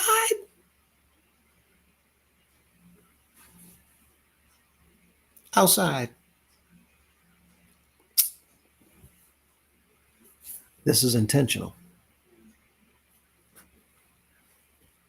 Now, since all these things are pointing to the idea that we've been involved in illegal activity this whole time, the mask requirement, even for outdoor events up until mid-2026, does not change the underlying criminal tax evasion or the unlicensed commercial transit violations. However, from a legal perspective, Enforcing a strict mask mandate under the threat of physical removal or escort by security serves as powerful evidence of a highly coercive, insular, and controlling environment. This is all by design. In a federal or state investigation, this mandatory masking policy impacts the case in three specific ways: evidence of coercion, control, and undue influence. When state attorneys general or federal prosecutors investigate financial fraud within a religious organization, they look closely at the level of control leadership exerts over the victims. No matter who you are, if you've been a member of this house of prayer, you've been a victim. We all have been abused by these men, no matter who you are. Minimizing dissent, mandating masks nationwide, even outdoors, and threatening immediate physical removal creates a high stress environment of mandatory compliance. This level of extreme control makes it difficult for average members to ask questions about the missing finances. $800,000 cars or the lack of a board of directors? Come on. Come on. You cannot make this up. So, with all of that in mind,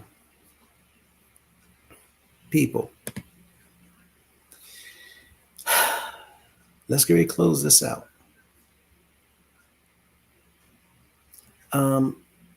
The government calls all of us victims. And because the government calls us all victims, we need to understand that talking to the members of the House of Prayer who we think or we say still believe in Mr. Cunningham, you're dealing with a victim. The same way we believed in these men, we were victimized. We're subjects of psychological conditioning. So as a result, the government will look at us as victims. Now, the individuals who are continuously still doing these things and taking part in reporting money, again, aiding and abetting at this point. Now, might you get into trouble? I don't know. I don't know. However, the fact of the matter is, you have a little bit of time to determine what it is you're going to do, because up to this point right now, you're simply looked upon just like everybody else as a co-conspirator. As far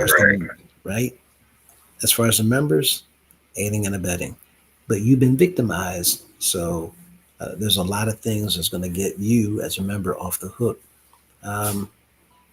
However, we got lists of names that we're going to be going by anyway. So with that, let me see if there's any comments left.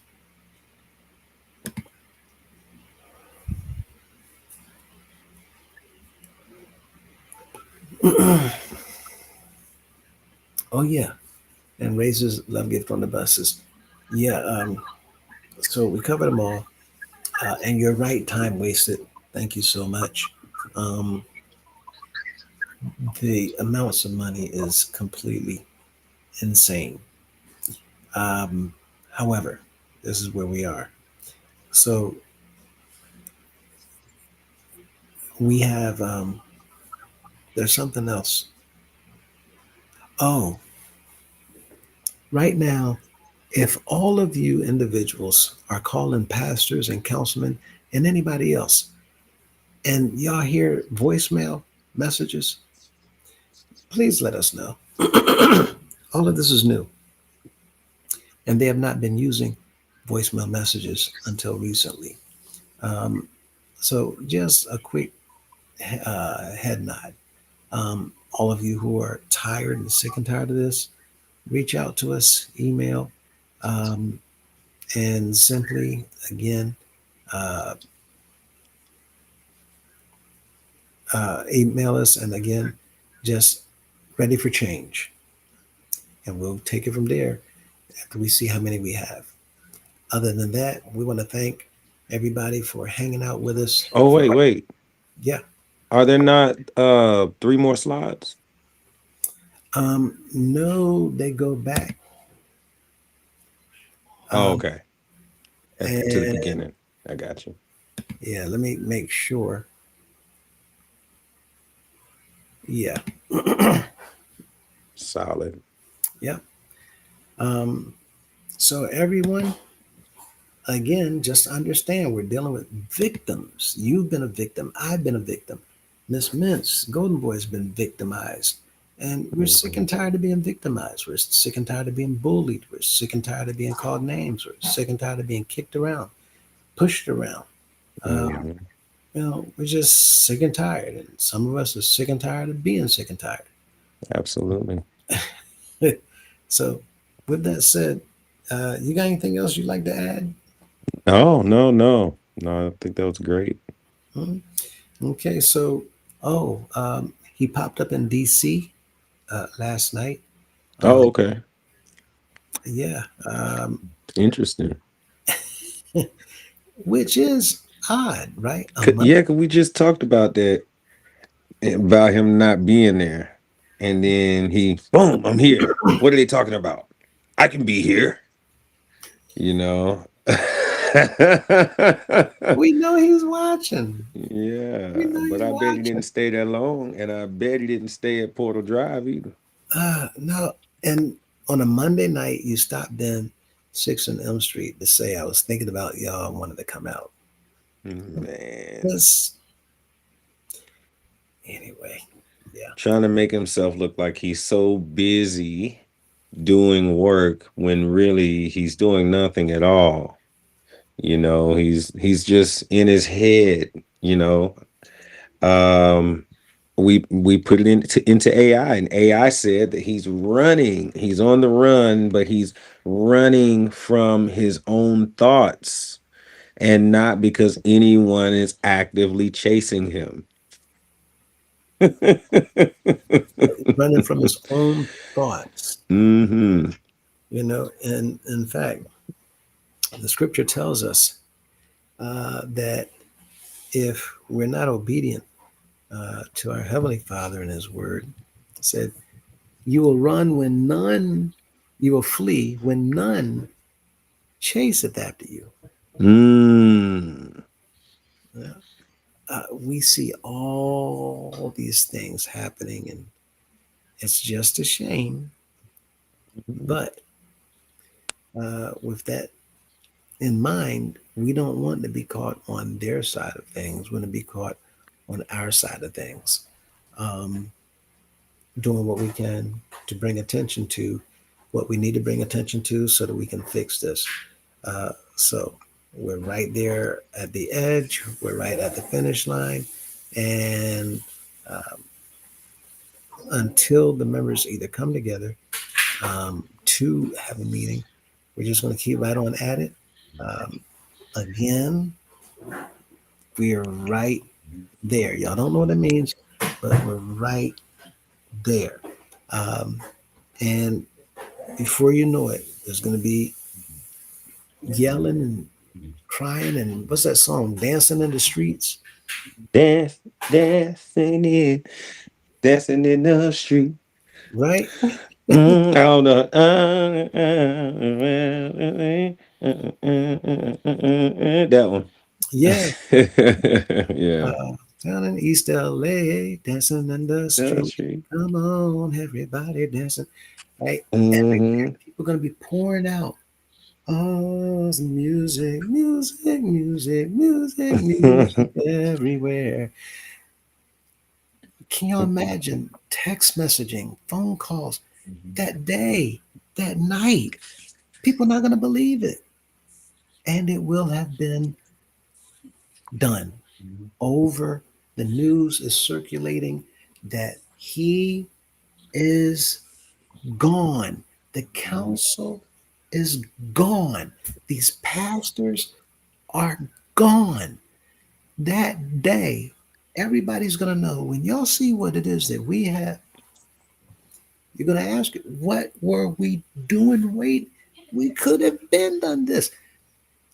Anyway, Listen, you know what? Speaking of which, it's funny you said that because I was on the phone with some members earlier, and they were talking to me about they were like, so wait, man, so they out here making us feel like we voting these bishops in and we not really voting them in. I said, well, when do you actually vote? And then he paused. I said, okay, well, I said, so now let me ask you this. I said, when they call for the vote, do they say council only, or do you get to vote during that time as well? And he said, oh, no, they definitely say council only. yeah, And I said, okay, so then you thought you got to vote, but you didn't get to vote. And then I told the members, I said, as a matter of fact, during that moment, all of you can override them and vote right then. But they don't want you all to know it. the fact that every single General Assembly, I need everybody to understand me and hear me. Every single General Assembly has been improperly run, improperly chaired, and has been also illegal. Therefore, every single one of them is completely null and void. Now, y'all can say what you want. These are the facts. Why? Because the chairperson, number one, is an illegal chair. He self-appointed. You don't appoint yourself chairperson. Secondly, there's been no lawful election. This is what you're getting at. Thirdly, all of the inner workings of the General Assembly has been completely manipulated,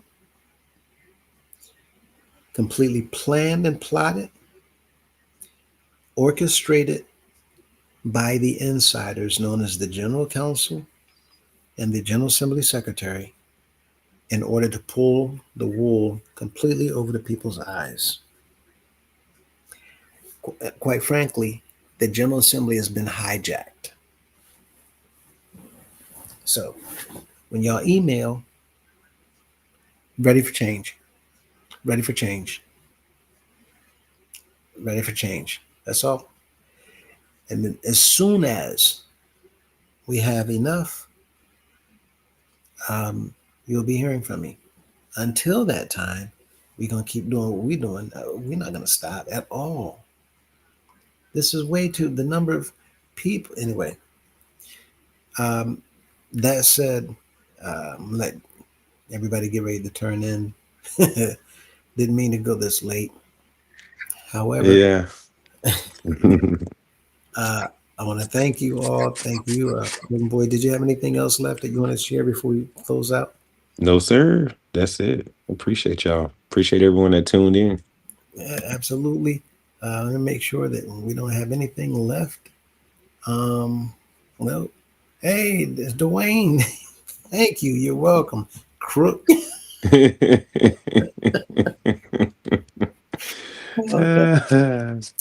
Dwayne. I love Dwayne. You know that. You know I do. We love you, brother. Yes, You sir. guys take care. Y'all enjoy the rest of your evening, the rest of your night. Hope you get a wonderful night's rest and you're ready and prepared to take on the day in the morning. Until next time, we'll be seeing you. Have a good one. Golden boy, you take it easy, Doc. I'll be in touch. Indeed. Thank you for everything. Yes, sir. You too. Good All night, right. everybody. Good night, everyone.